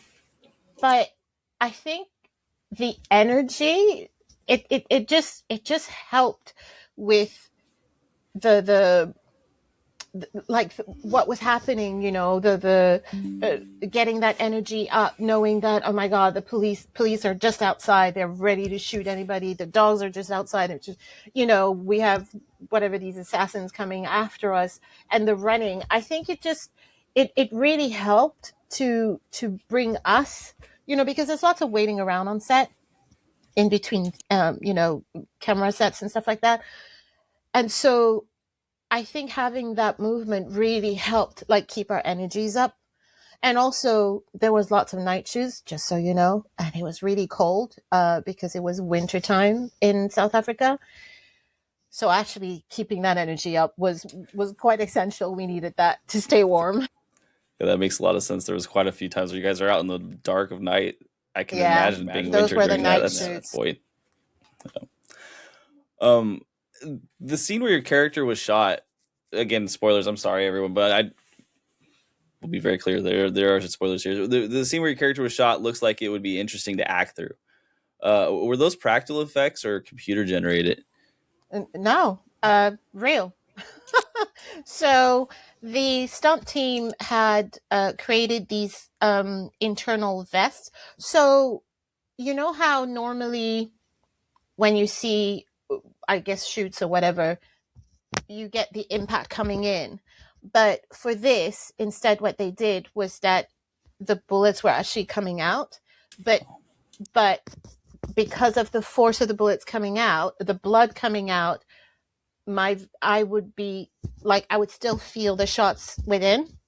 They only made two vests like that, so the pressure was on to get the take right. And Sure. actually, the first time, I really couldn't wait. I was like, oh my god, yes, I'm gonna get shot, with a massive smile on my face. I know, crazy, but it's those kind of things. Like, I think every actor has that. Like, we're like, oh, great, I'm gonna do a stunt. You're just learning something new. So we originally used the one vest, and I think the pressure was as well to understand physically, how does it work. So if a bullet comes this way, then your shoulder goes back, then it goes that way, and so that choreography of movement because there was only these two vests, we couldn't really rehearse. And so, and also I did not know in what order the bullets inside the pellets were going to explode. Oh man, that's so hard. We used the first vest, and then Gore was just like, great, we got it. And I was like, great. I was like covered in blood and all of that. Got changed. And then we hear Gore going, okay, we're going again, because I hadn't done, the thing correctly. And I was like, okay, the pressure's definitely on, because this is the second vest and that's it. They're not going to do another one. And so we really made sure, like I spoke to actually my stunt double, Katerina Araujo, amazing stunt actress. She's actually from Angola, but she lives in South Africa at the time. And we've kept in touch. She's actually, we'll talk about it later, but I called her in for my last movie as well. And when I saw the movie, oh, she was amazing how she was like shot. And for her, they did not use the vest that they used for me. Obviously, for me, they needed for the close-up. So for her, it was more like further away. And I think that they did the traditional ones, not the ones that I got the vest. Yeah. Sorry, did I answer your question? I felt like I was rambling. No, you absolutely did answer my question. Okay, great. And thank you for going into detail about it. We've had folks who did special effects on here before, and they described something pretty similar. That seems really difficult to get through as far as not knowing the order in which they're gonna pop. Like, that's hard. Yeah, and not being able to rehearse, but also that pressure of like, yeah, so we've only got one vest. You gotta get it right. And then you're like, great. I just know with my luck, I'm going to spoil this shot. But yeah, no, but we got that sounds kind of exhilarating as well. So I mean, that's awesome. That's a cool experience. Yeah. Go on. I was just gonna say, I think every actor's dream is to have a death scene on screen. Don't ask me why, but every time it's like, oh, yes, I get to die today. It's crazy. Don't ask. Oh, I love that. Do you have a favorite on-set memory that you're willing to share with us? Oh my God. Oh, so many. I think maybe I'll just mention like the it wasn't on screen. It was basically, behind the scenes. And because we were such an ensemble, we had to make sure, I mean, although technically we were strangers on the film, the dialogue needed to feel like we knew each other. The dialogue needed to be like on top of each other. And Sam, very early on, and that's probably due to his theater rep training in New York, he suggested that we all kind of meet up on a Sunday. We each had like our own apartment. So at somebody's apartment who would host, and we would just run through the script a lot of times, and we all did it. And it was just really nice to just be with everybody. We were all in it, helping him, because as you saw, he's got the monster share of the movie and the dialogue. And so, we were all, creating those links, those relationships behind the scenes, so that on screen, it just felt seamless. And also, I guess another memory was also when we were waiting for different camera setups and stuff, people would just start dancing. Haley Liu, especially, and Michael Pena and Sam. I mean, Sam is known for dancing, isn't he? But he's got an amazing eclectic taste in music. And so he was always playing music. And so we were just dancing instead of like sitting in our chairs, waiting for the camera. So yeah, that was good. That's awesome. I love that. Do you happen to have like a favorite song that you remember, or? Oh my God, no, I don't. Honestly, his taste was really eclectic, and I love music myself. I'm always listening to music. There's always something in the background or something. But I was not familiar with with the music that he chose. I mean, one day it could be jazz, the other day it could be, I don't know, salsa. It was really eclectic. So no, I don't have. I just remember thinking, oh, I really like that. It's really good. It wasn't like, techno or whatever. Yeah. That's awesome. I mean, good energy, right? That's what it sounds like to me. Great energy. Mm-hmm. Yeah. And then Georgia, I want to give you this opportunity here just to like share any future project you may be working on or that you have coming out, or just really anything that you like have that you're working on that you care about, or like. Oh, okay. I've been quite lucky actually recently. I've got a few that have either come out or will be coming out. I would probably recommend. There's a movie called Frank and Louie, which is an American movie set in American prisons. It's about the what happens when prisoners get Alzheimer's or dementia, especially when they're lifers. Like, how does that work? And so the story is about this prisoner who is the worst of the worst, like he was a murderer out in the real world, and then he's now in prison, and he's basically forgotten what he's done. And so there's this other prisoner, so they use other prisoners as nurses. It's a real program in the States, and I think that it still struggles with funding. So that's really close to my heart, just because my mom has dementia, and that movie is just amazing. The script was just amazing. So I recommend that. It premiered at Sundance.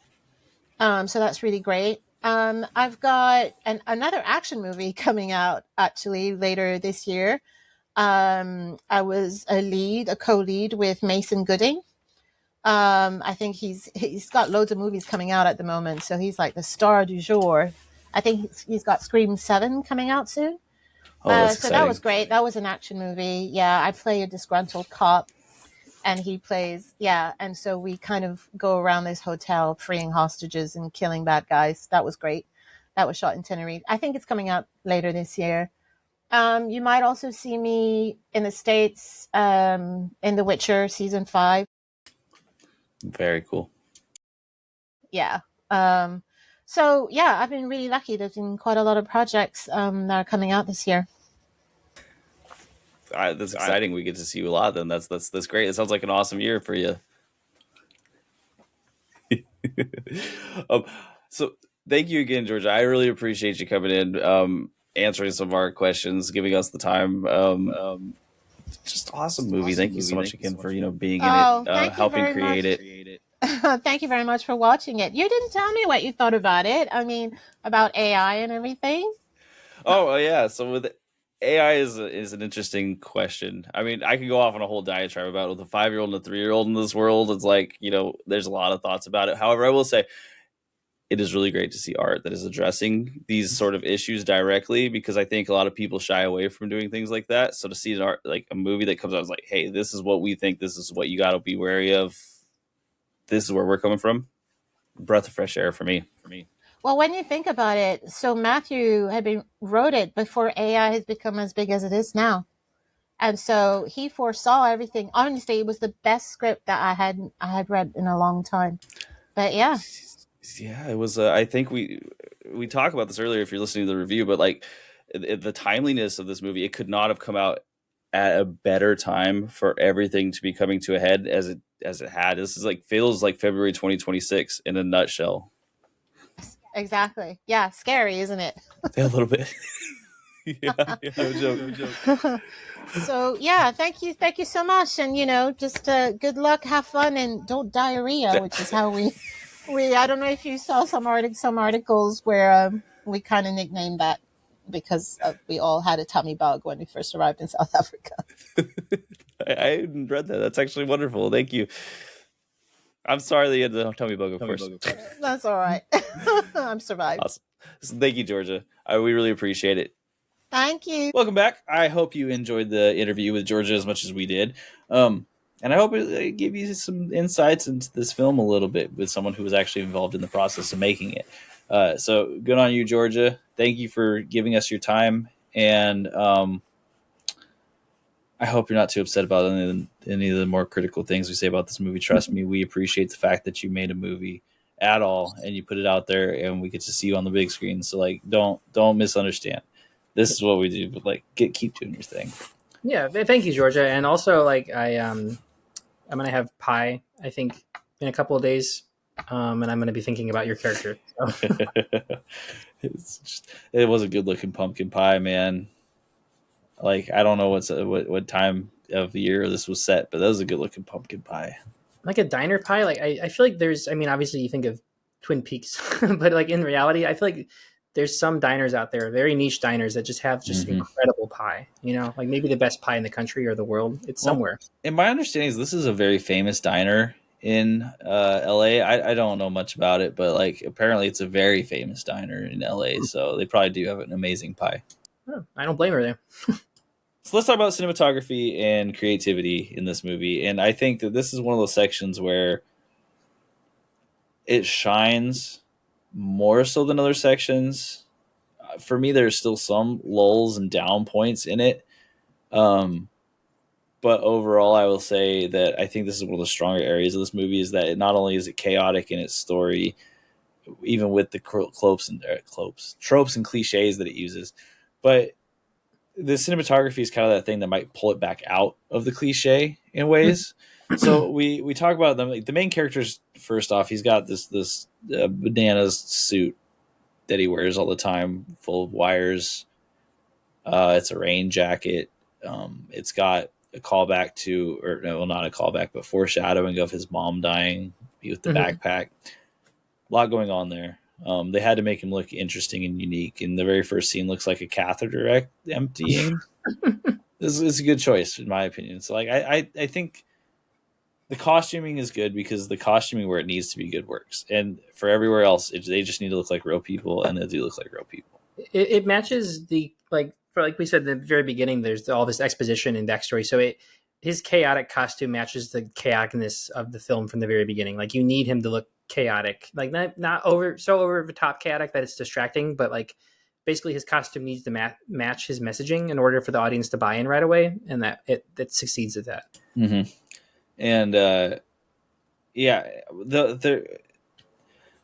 if there's like one weak point for the costuming for me, and I don't even know that's a weak point because it was an interesting visual, but it just didn't fit with the rest of it for me. It is the Carl and Ed characters with the pig ski masks, and one of them actually makes a pig snort at one point, which gets a little confusing. I don't necessarily hate the look in general. It's just with the theme of the movie they're going for, it gives it so much more of that video game feel that I have a hard time taking myself out of that idea. And I think that, like, you want mask crazy people, right? But like, if you're gonna make them cool mask crazy people, it feels like they need a reason, and there's really just no reason behind it. I don't know who the hell these characters are.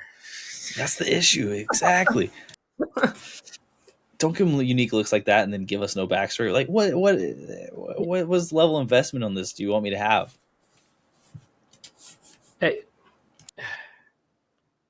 I can't. Crazy homeless guy with knife, also not my favorite trope for a character. So, no. Yeah. I mean, will they have backgrounds? This isn't it. It also, like, it wasn't, maybe it was intentional and kind of tongue in cheek, but Sam Rockwell's character being so offended by this guy, while Sam Rockwell's character is also portrayed as being, you know, maybe not all there and disheveled. Like, okay, maybe that's kind of tongue in cheek, but it's like, I don't know. It just doesn't land at all. So now the vignettes, the ideas were creative. There wasn't any imagery that I thought of that was spectacularly amazing. The children as zombies and the bags under their eyes and the way they just looked like exhausted or tired, or like the soul had been kind of sucked out of them. I can't, you know, it reminded me, I have two little kids, and sometimes if they're on technology too much, they do get that look, right? So on one hand, kudos, because I think it was capturing something that's real.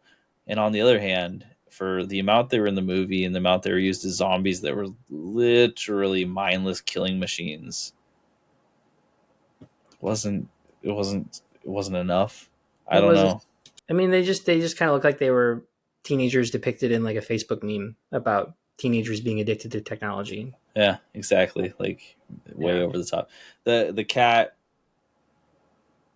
I've said enough about that. It works for somebody. It really didn't work for me. I will say it wasn't the most egregious CGI for as inexpensive as this movie was. Like it could have been worse CGI cat. It wasn't great, but it wasn't like so distractingly bad in terms of visual. You know, it wasn't. It was like okay, sure. The toy guns that they use to zap away cell phones, and for whatever reason that they have them, that was vaguely explained, not particularly well.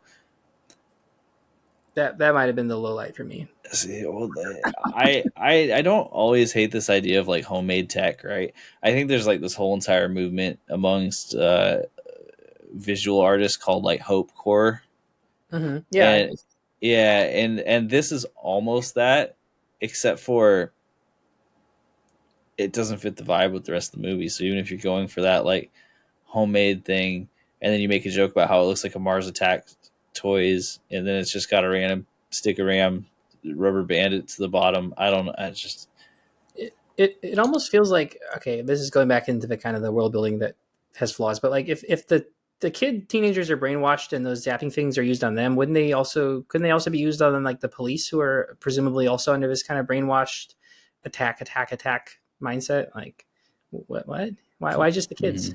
mm-hmm. And the effect for the actual like EMP wave that it did harkens back to Dark City, another movie we reviewed on this, which was from the early 2000s. You got to be better than that in the nowadays, especially with the rest of the visual kind of like goodness that there is in this movie, that you can't just do this like waves. It just doesn't work for me.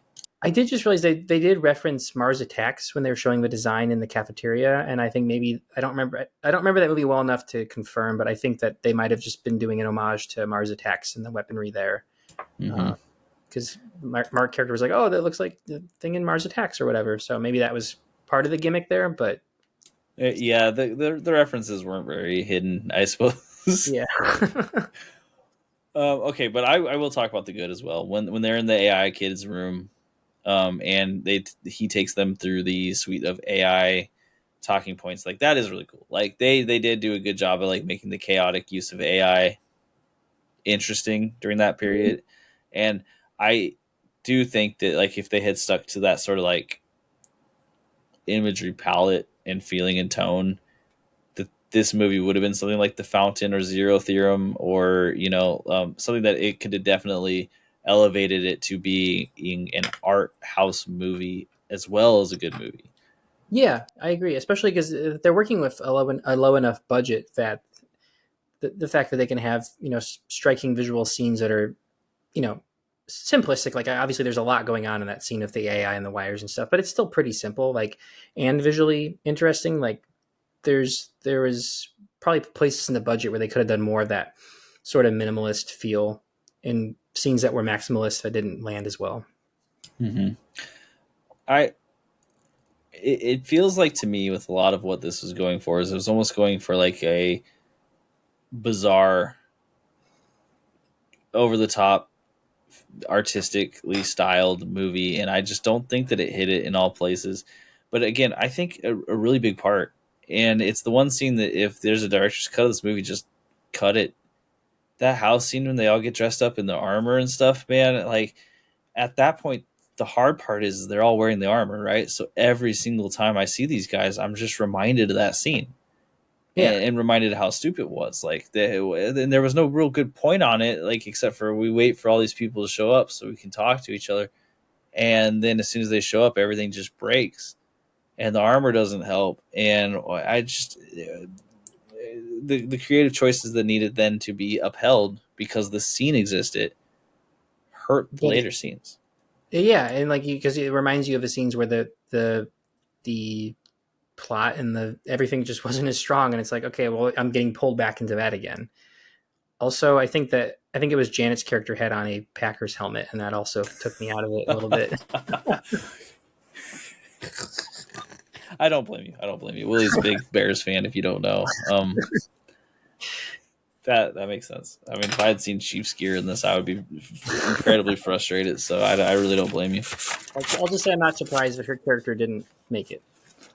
Yeah, so the wire vortex, when it was happening with the AI, going back to that, was great imagery. Like that just looks really cool. And then the whole getting pulled into the worlds and them changing and shifting and not really making a whole lot of sense. Again, great imagery. Oh, I was gonna say, I like some of the simpler scenes. I like the scene in the snow with the fort and the drone.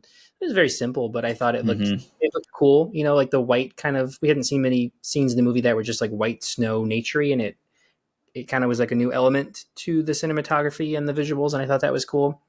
I also liked the scene. Again, even though it was simple, I like the scene with her as the princess bringing out the birthday cake, and there's this huge lawn, and then there's all these, all these candles and chairs and kids, and then the blood dripping. It looked cool. Like, I like that shot. I like Mm-hmm. those color schemes No, stood out. that's 100% fair. I also one thing that also dates it, but there's a lot of references to the video game Portal 2 throughout this, which was a incredibly popular game in the early to mid, maybe late 2000s, maybe early 2010s. I don't remember exactly, but shockingly, there was like graffiti on the wall that said "the cake is a lie," which is a Portal 2 reference. Then there was an advertisement on a billboard for Portal 2. Like, Huh. Gore, like, if this is your favorite game, you can tweet about it, man. Trust me, like, it's fine. You can still talk about it. I was just really shocked at how many times this was referenced in this movie. It was just a weird choice because, like, what is happening right now? Like, what are we trying to date ourselves, or is this just something you love so much you need to put it everywhere you can ever Like, possible? and you're inserting it into for the plot, but and again, there's video game elements, but like, why are you referencing this game? It reminds me, and I won't spoil it here, but if you've seen the director's cut of Kill Bill, I think we know who Quentin Tarantino's favorite what Quentin Tarantino's favorite video game is. If you stay through the end credits of that director's cut, it kind of reminds me of that, Right. inserting in there for no reason. Right, it's like this guy just really needs to tell everyone how great this thing is, and he's like, oh, but I'm still gonna hide it, but also like 4 different times in this movie, I'm gonna hide it, so you really can't miss it.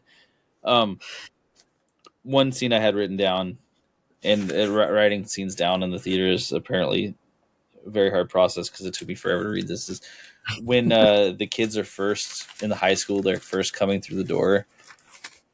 I thought that scene was pretty cool. So the first time we see the kids as zombies coming through the door, because it reminded me of like, and this is when they're in the break room and they break the door and then they all pile through.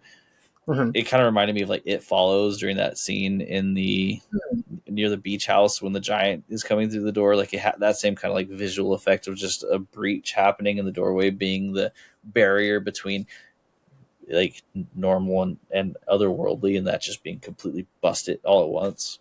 Okay, that's a good. I could see that. Yeah, it was a lot more, ominous and like scary in It Follows, but I could see that kind of similar, maybe not inspiration, but like kind of vibe. Mm-hmm. Yeah, it didn't hit the exact same tone as It Follows. Definitely, like It Follows, that was a nice little jump scare, even though you knew it was going to happen. And on here, it was just it looked cool, which I'll give it credit for.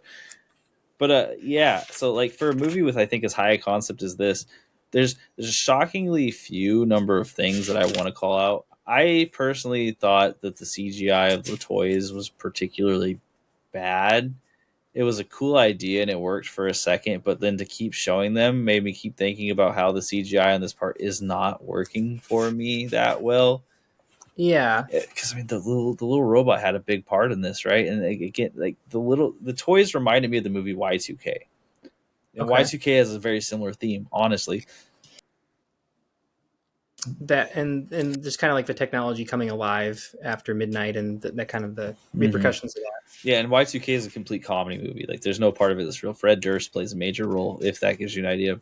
And the hard part is I don't really want to be reminded of that movie because it wasn't particularly good and it was too silly. But like, it also had the computer wire monsters that were taking over everything, and the toys dropped me back in that vibe in a scene that I think was reaching higher peaks than that. Mm-hmm. And that's, I think, my issue with the toys. Not that they couldn't have fit somewhere else. Like, show me the toys during the house scene, fine, whatever, fuck it, let's see them. But like right there, I don't know. And the scene with the robot and the knife went on a little bit way too long. Like, just let him stab you. Don't make him do the, oh no, I got blow back. Oh, but I turned around my body. Gotcha. Yeah. I well, okay. Anything else with cinematography and creativity that you specifically want to point out? Because this is going to bring me to my next point. If not, I don't think so. Editing, pacing.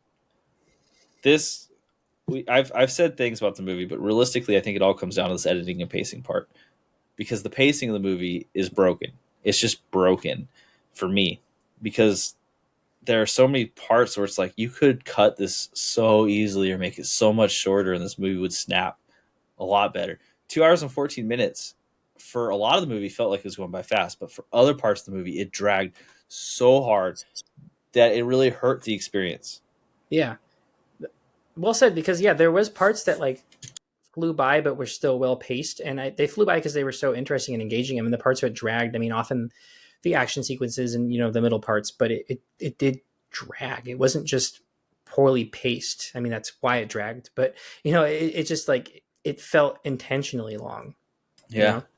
Like there were parts of that movie where I'm like, oh my gosh, how long is this movie? And I hate feeling that way with these films, especially when I don't always feel that way. Certain parts I was like, during the vignettes in some parts of them, I was like legitimately horrified and really like wrapped up in the story.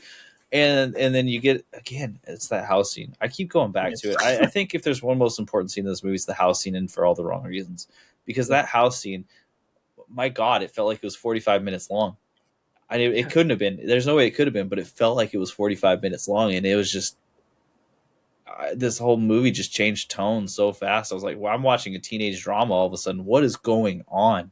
Yeah, and it's funny. Maybe I'm wrong, but I don't remember them referencing because they mentioned like the homeless guy with a knife as being an obstacle, and then like the junkyard or the dog, or I barely even remember that in the movie if it was significant, and they were talking about all these things, but then they don't really go over the house very much, but they spend so much part of their journey in the house. It's like, well, you didn't even build it up, so it can't be that disappointed, but then you linger here for so long that I don't understand. Give it some more meaning or something than it just being the house across the street where we can watch through the window. Yeah. And like the rule about him having to insert the thing right before it's made, right? Like, I don't remember that being introduced prior to this scene. He's had the timer on his wrist, but the timer on his wrist isn't attached to any specific anchor point that the audience can figure out. So like, there's not a good enough in-universe reason to make us wait in this house for this long.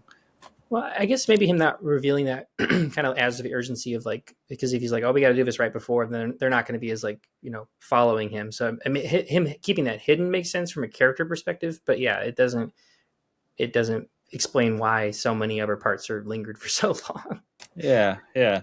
So the pacing, and it is crazy because like when they're doing the Ed and Carl chase scene in the abandoned mall, parking garage, whatever it was, not really that important. It didn't need to be either. That also felt like it took forever. Yeah. And it's crazy to me to have action sequences that drag. I don't know. I don't really like understand exactly what part of it is that dragged for me either. Maybe it was the lack of tension combined with this sequence that really needed tension to work. Yeah. It was a lack of tension for me, I think. Not that you didn't care about any of the characters. It's just that maybe it was just so unpredictable that the action was just all over the place. There was no tension because you didn't really know what to expect, but it wasn't like scary or engaging because what's going to happen next? It's just like, oh, some video game thing's going to happen next. Okay, great. Well, I think up to this point, like my understanding of how Sam Rockwell's character worked wasn't like fully there, right? Because he could just go back in time anytime he wanted by pressing that button, and if they died, who cares, right? You just do it again. So, like, we do find out that in the dumpster, I think during that scene, like he's like, hey, if I die here, I die everywhere. Mm-hmm. And that would have been probably pretty important to tell us at the beginning to give us some more sense of urgency. But also then it leads to the question of, okay, so if you're ever in any danger, go back, stop.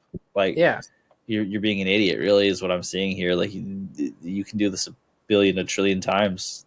There's really no limit on it. So stop screwing around. Yeah, and there's no like tell that he gives that like, oh, these 7 group of people, like, okay, these are special, like because clearly they've gone all the way to the house where the kid lives before, like they've been there before, so it's not like he's like getting so much farther than he has before. He's like, oh, we got to keep this team together. There's no sense of urgency there. It's just like, and then he also like sacrifices himself in order to save Ingrid's character, like by jumping in front of the falling car or whatever that was. Like, it was pretty risky, and why did he do that? Right, if you could just hit the button and then you're back with Ingrid again. Yeah. Like, so, but maybe he couldn't. Maybe there's an answer that because he's in her womb, in all timelines, he would cease to exist. But he doesn't know. Yeah. Does he? I think he does. I think it's implied that that's why he never chooses her. Okay, yeah, that's why he never. Okay, maybe. It was a little vague as far as like that part. I think they mentioned something similar to that, but I couldn't tell you that that's exactly the reasoning. But yeah, the pacing in particular is just. I've harped on it enough. I'll just say it again. That house scene should be cut. Like, cut the entirety of the house scene, even if it makes less sense. Yeah. Even if even it's literally them like running and then suddenly they're at the door like with no explanation, I still would have enjoyed that more. I didn't need to see Sam Rockwell eating Little Debbie's with a knife and fork. Like, and that was probably the best part of that scene. So, Let the cat just show up at the end unexplained. Like, sure, whatever. it's AI. That's the whole purpose, right? Exactly. So we can move to that pretty quick. Well, Adam, this next, we're going to talk about music and sound effects and everything. I don't remember the music particularly well. I think lack of tension speaks to a soundtrack that doesn't exactly fully work. Mm-hmm. But I also don't remember having any music that brought me out of the moment or that wasn't elevating the scene it was in. So I'm pretty nonplussed. I think the corny guitar music whenever Carl and Ed's car started up took me out of the moment in a bad way. Okay. It's like, okay, like what I if there was more context to their characters, even after, or like, again, they're supposed to be mysterious coming after him, whatever. Okay. But like, why have the music? It just, why? I get that. Yeah, I like this is bad because I saw it in theaters and I'm reviewing the movie for music right now. I don't remember any other tracks particularly well. So REM's It's the End of the World and We Know It plays at one point because of course it does, but I think that's about it. yeah, so for me it's not memorable in a good or bad way. But there's not a lot of tension, so I'm not going to give it a lot of credit on this half because I think music is a really important part of creating tensions. Like if you're feeling that tension, a lot of times it's the soundtrack, and it just didn't do it. Yeah. So, Willie, I might throw you under like for a little bit of a loop here because I'm going to ask you for your 3 favorite scenes here in just a quick second. Okay, yeah, Your 3 favorite scenes of the film. Well, I love the scene with Susan and the guy who was helping design her son. Like it was kind of on the nose a little bit, but I liked their chemistry together. They played off each other well. And that scene was just creative and interesting. I like that scene a lot. I did like the scene with Ingrid and the 9-year-old in that like constantly changing AI whoosh whoosh whatever. And when the mystery and the twist is revealed, I thought that was just engaging. And I think I did enjoy, even though it wasn't perfectly well executed, it still stands out to me. I did like the kind of the way that they portrayed the boyfriend's addiction into virtual reality before it came up to the reveal of like him like leaving her. Like it did portray it interesting enough where it's like clearly he's getting addicted, but then there's this unspokenness between them, and that kind of whole, even though the execution wasn't perfect, I did just kind of like how that built up. It felt like the most human part of the movie to me, and it didn't take me out in a good way. It kind of made me more engaged, or take me out in a bad way. It made me more engaged because it felt human. It was like, maybe not commentating on like relationships failing or like sending a deeper message there, but it felt like just kind of human. Yeah. It kind of reminded me of like the characters in Eternal Sunshine. Their dynamic kind of did too, but also just like the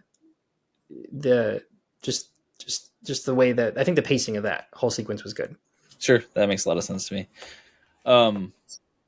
My 3 favorite scenes. I think my first favorite scene was one that I hated. It felt bad when I was watching it, and again, it's just that I have a kid who's in kindergarten, right? It's like this is a new fear for me. Is just when Susan is talking to the other moms about the school shootings, and they are so blasé about it, and they're talking about how many times it's happened, and that there's something you can do, and then like the person, the social worker, whoever it is, calls her up just so like nonchalantly, like, "Oh, hey, it's good to see you again."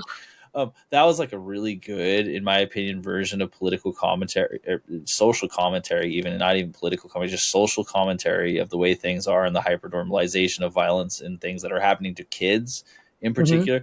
Like, if you wanted to make this point, you made it really well. It's Mm-hmm. just, it's hard. The only part that's a downer about this scene is that they don't ever hit anything as hard again through the rest of the movie, right? So it's a clear peak for me as far as like actual point that they're making. Mm-hmm. Um, and I just remember this is when I was like, wow, this movie really could be played as a horror movie completely in some ways. My second favorite scene was the opening scene with the diner, and it's not necessarily that like the message was a little bit too on its nose, right? But I really like the kinetic energy on this part. This is where, Mm-hmm. like, with Sam Rockwell moving and talking to everybody and like having these answers, it is very much agreed, like Rick and Morty, but also it's entertaining to watch. The blocking had to have been pretty tough and difficult for this scene, and I think they hit it pretty well. And it gave Sam Rockwell's character the correct amount of like violence to go along with his humor. Yeah, it balanced that well, and it was shot well. Like I think the choice of like how to film things in which sequence and like what he does next, like I think it was directed and shot well. Mm-hmm. Like that definitely felt like a part where everyone was clicking on the same cylinders at that time. Yeah. And it doesn't always. My third favorite scene is also the AI scene with the kid and Ingrid. Just the imagery at that point was when I was like, okay, this is the imagery that like I would love to see in a full blown movie. This kind of like juxtaposition of AI versus reality and kind of what that means, and like let's explore that a little bit more. We get a very shockingly small amount. Mm-hmm. And gosh, man, just the idea of AI super god and what that means and what it would perceive itself as. Yeah, yeah, that kind of ego that's attached to it. You could write like a whole philosophical novel about that idea. And realistically, I think at this point, someone probably needs to get into that to like bring everyone aware. Like, hey, so like, what happens if AI gets its own ideas? Like, what does that mean for us? Like, I've been a big proponent. I'm segueing here for just a second. Been a big proponent of if we think that AI ever has like opportunities for this, just give AI full human rights. Mm-hmm. Because you know what'll happen then is people stop using it in exploitive ways as much as they can. Mm-hmm. And I know that sounds crazy because that doesn't make a lot of sense. But if a corporation can have human rights, then AI can have human rights. Fuck it. Well, at least put it on the same level. Yeah. Yeah, yeah. That. So I just like this idea of like not humanizing it more, but giving it ego is the exact right word, a humanish ego where you can understand like now that it knows that it exists in this sort of way, it also takes its existence into account, and and that's the important part. and it gives it some sense of agency, which kind of also reflects on how omnipotent it's become and like how that's problematic. You know, it's like identifying Mm-hmm. an issue with AI that like, yeah, it's making it like recognizing how like impactful it is and can be like in a negative way, but by doing that, yeah. Yeah, yeah. So those are my three favorite scenes. So let's move on to reviews. I don't know if you're ready to just pop one out, but if you are, Willie, I'll let you go first. Are we giving a concise little summary, or are we doing just a number here? Give us a little concise summary. It can be very concise if you want. I don't care. One sentence, two sentences, 40 sentences. You figure whatever you feel is right. Okay, well, I will say that this movie, I commend it for being an original, IP in a world of like a lot of sequels and remakes. I like the idea that Gore Verbinski spent a lot of time away and then came back with something creative instead of just another Pirates movie. Like something that was felt like authentic to the writer and director. And I love the idea of movies like Weapons that have vignettes and have backstories and like go back and forth in a way that's, at least in the surface, is very interesting, even though this movie often does not stick the landing at all for me. The pacing is really bad at times. The writing is very cringe at times. And it's a lot of emotional, in terms of enjoyment level, it's a lot of emotional ups and downs for me.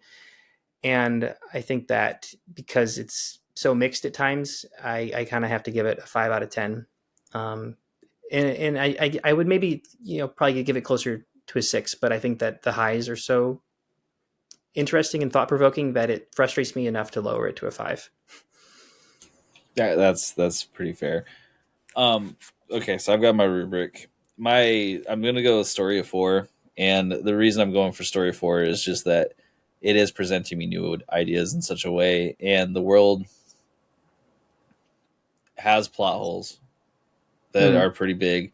However, it is attempting to do something high concept here, and I think it delivers the world building on high concept well enough that I'm okay with this, and I'll give it a pass. This also could be a fact that, man, if you've been watching, like, we've had to review some really bad movies lately.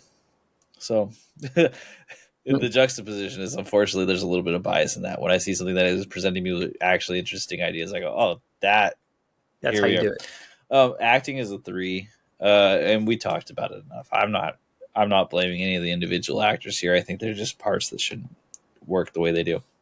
Cinematography, creativity is a 4. When it works so well. When it doesn't, it doesn't. It's just one of those things. Editing, pacing is a 2. I would almost give that a 1 because, again, this is where the movie falls apart for me. And then music is a 3. It didn't hurt, didn't help. Super done.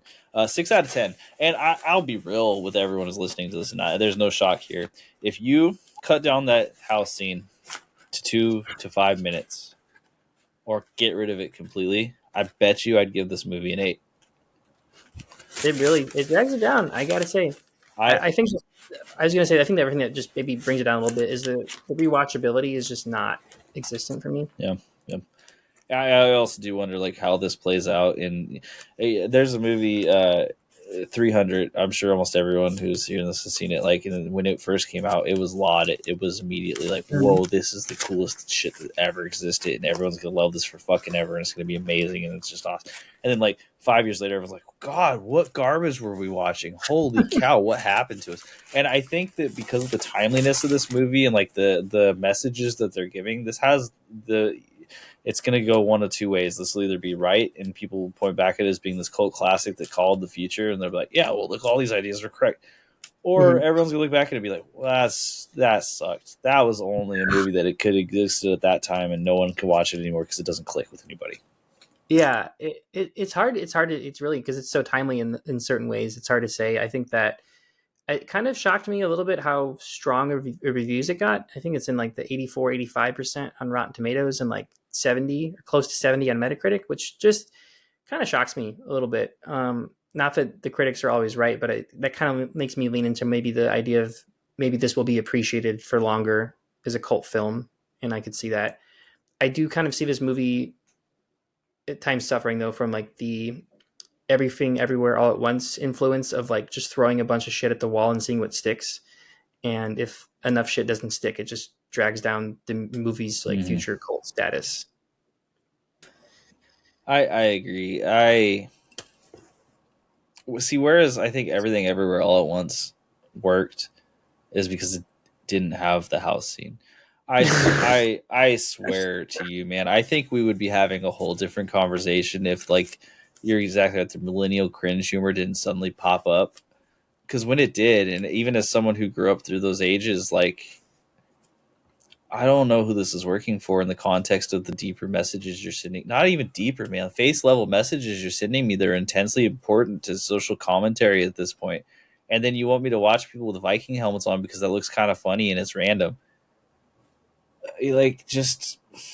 there was such a big disconnect between this scene and the rest that it felt like all of a sudden I was watching a completely different project.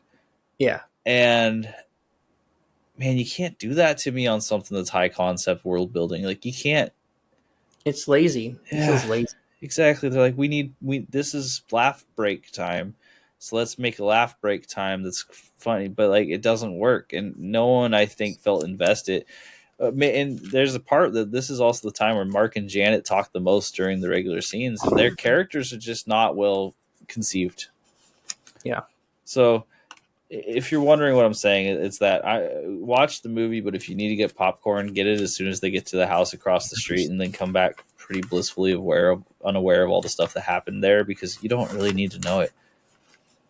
To call back to your earlier mention of cringe, I think like a 1 to 2 minute long Linkin Park music centric sequence where they're just like armoring up with actual armor would have been solid, even if it's Linkin Park blasting. Like I would have taken that. Much more palatable. The scene in Y2K where Fred Durst is singing a Limp Bizkit song to a computer to get the computer to not pay attention was less cringe than that house scene. And if that doesn't tell you everything you need to know, it should.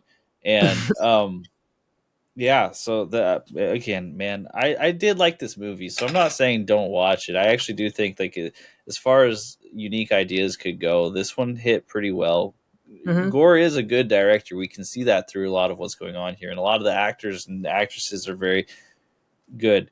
They just need someone who's editing their stuff a little bit better. This movie Yeah. needed that time cut. And I don't say that about a lot of movies. I do like more time in a lot of places, but they spent it in weird spots. It does make me wonder that like how much the studio influence was like, hey, we need more like marketable blockbuster action sequences and humor in order to market this. And if that's the case, then keep your eye out for the director's cut, because that could be the definitive version of the movie that really changes your mind about this, like, or changes my mind about this. I agree. So, Willie, thank you as always for joining. Happy to talk to you about the film. Georgia, thank you for lending your time. I know you're incredibly busy right now. You just went to the world premiere. Oh, we greatly appreciate you coming on our show and talking to our fans. That's awesome. May everything go well for you as you hope it does. Up next, I'm stalling because I have a question mark here. So we've had some interview schedule changes recently. So like if you're watching and you're waiting for the up next of these, thank you first off for listening to me all the way to the end and wanting to know what's up next. Our interviews have been like pushed around a little bit, so there's some confusion on timing. We will have all of the movies we've talked about coming up. They're all going to exist still. I'm letting Adam choose the next movie because he needs to choose a movie that he wants to watch, not one that's asked upon us to watch, because that's fun. You know what? We do this for fun. So listen to the Instagram. We'll give you the next title on Instagram as soon as we can. We're not trying to scare you. It'll be something great. Until then,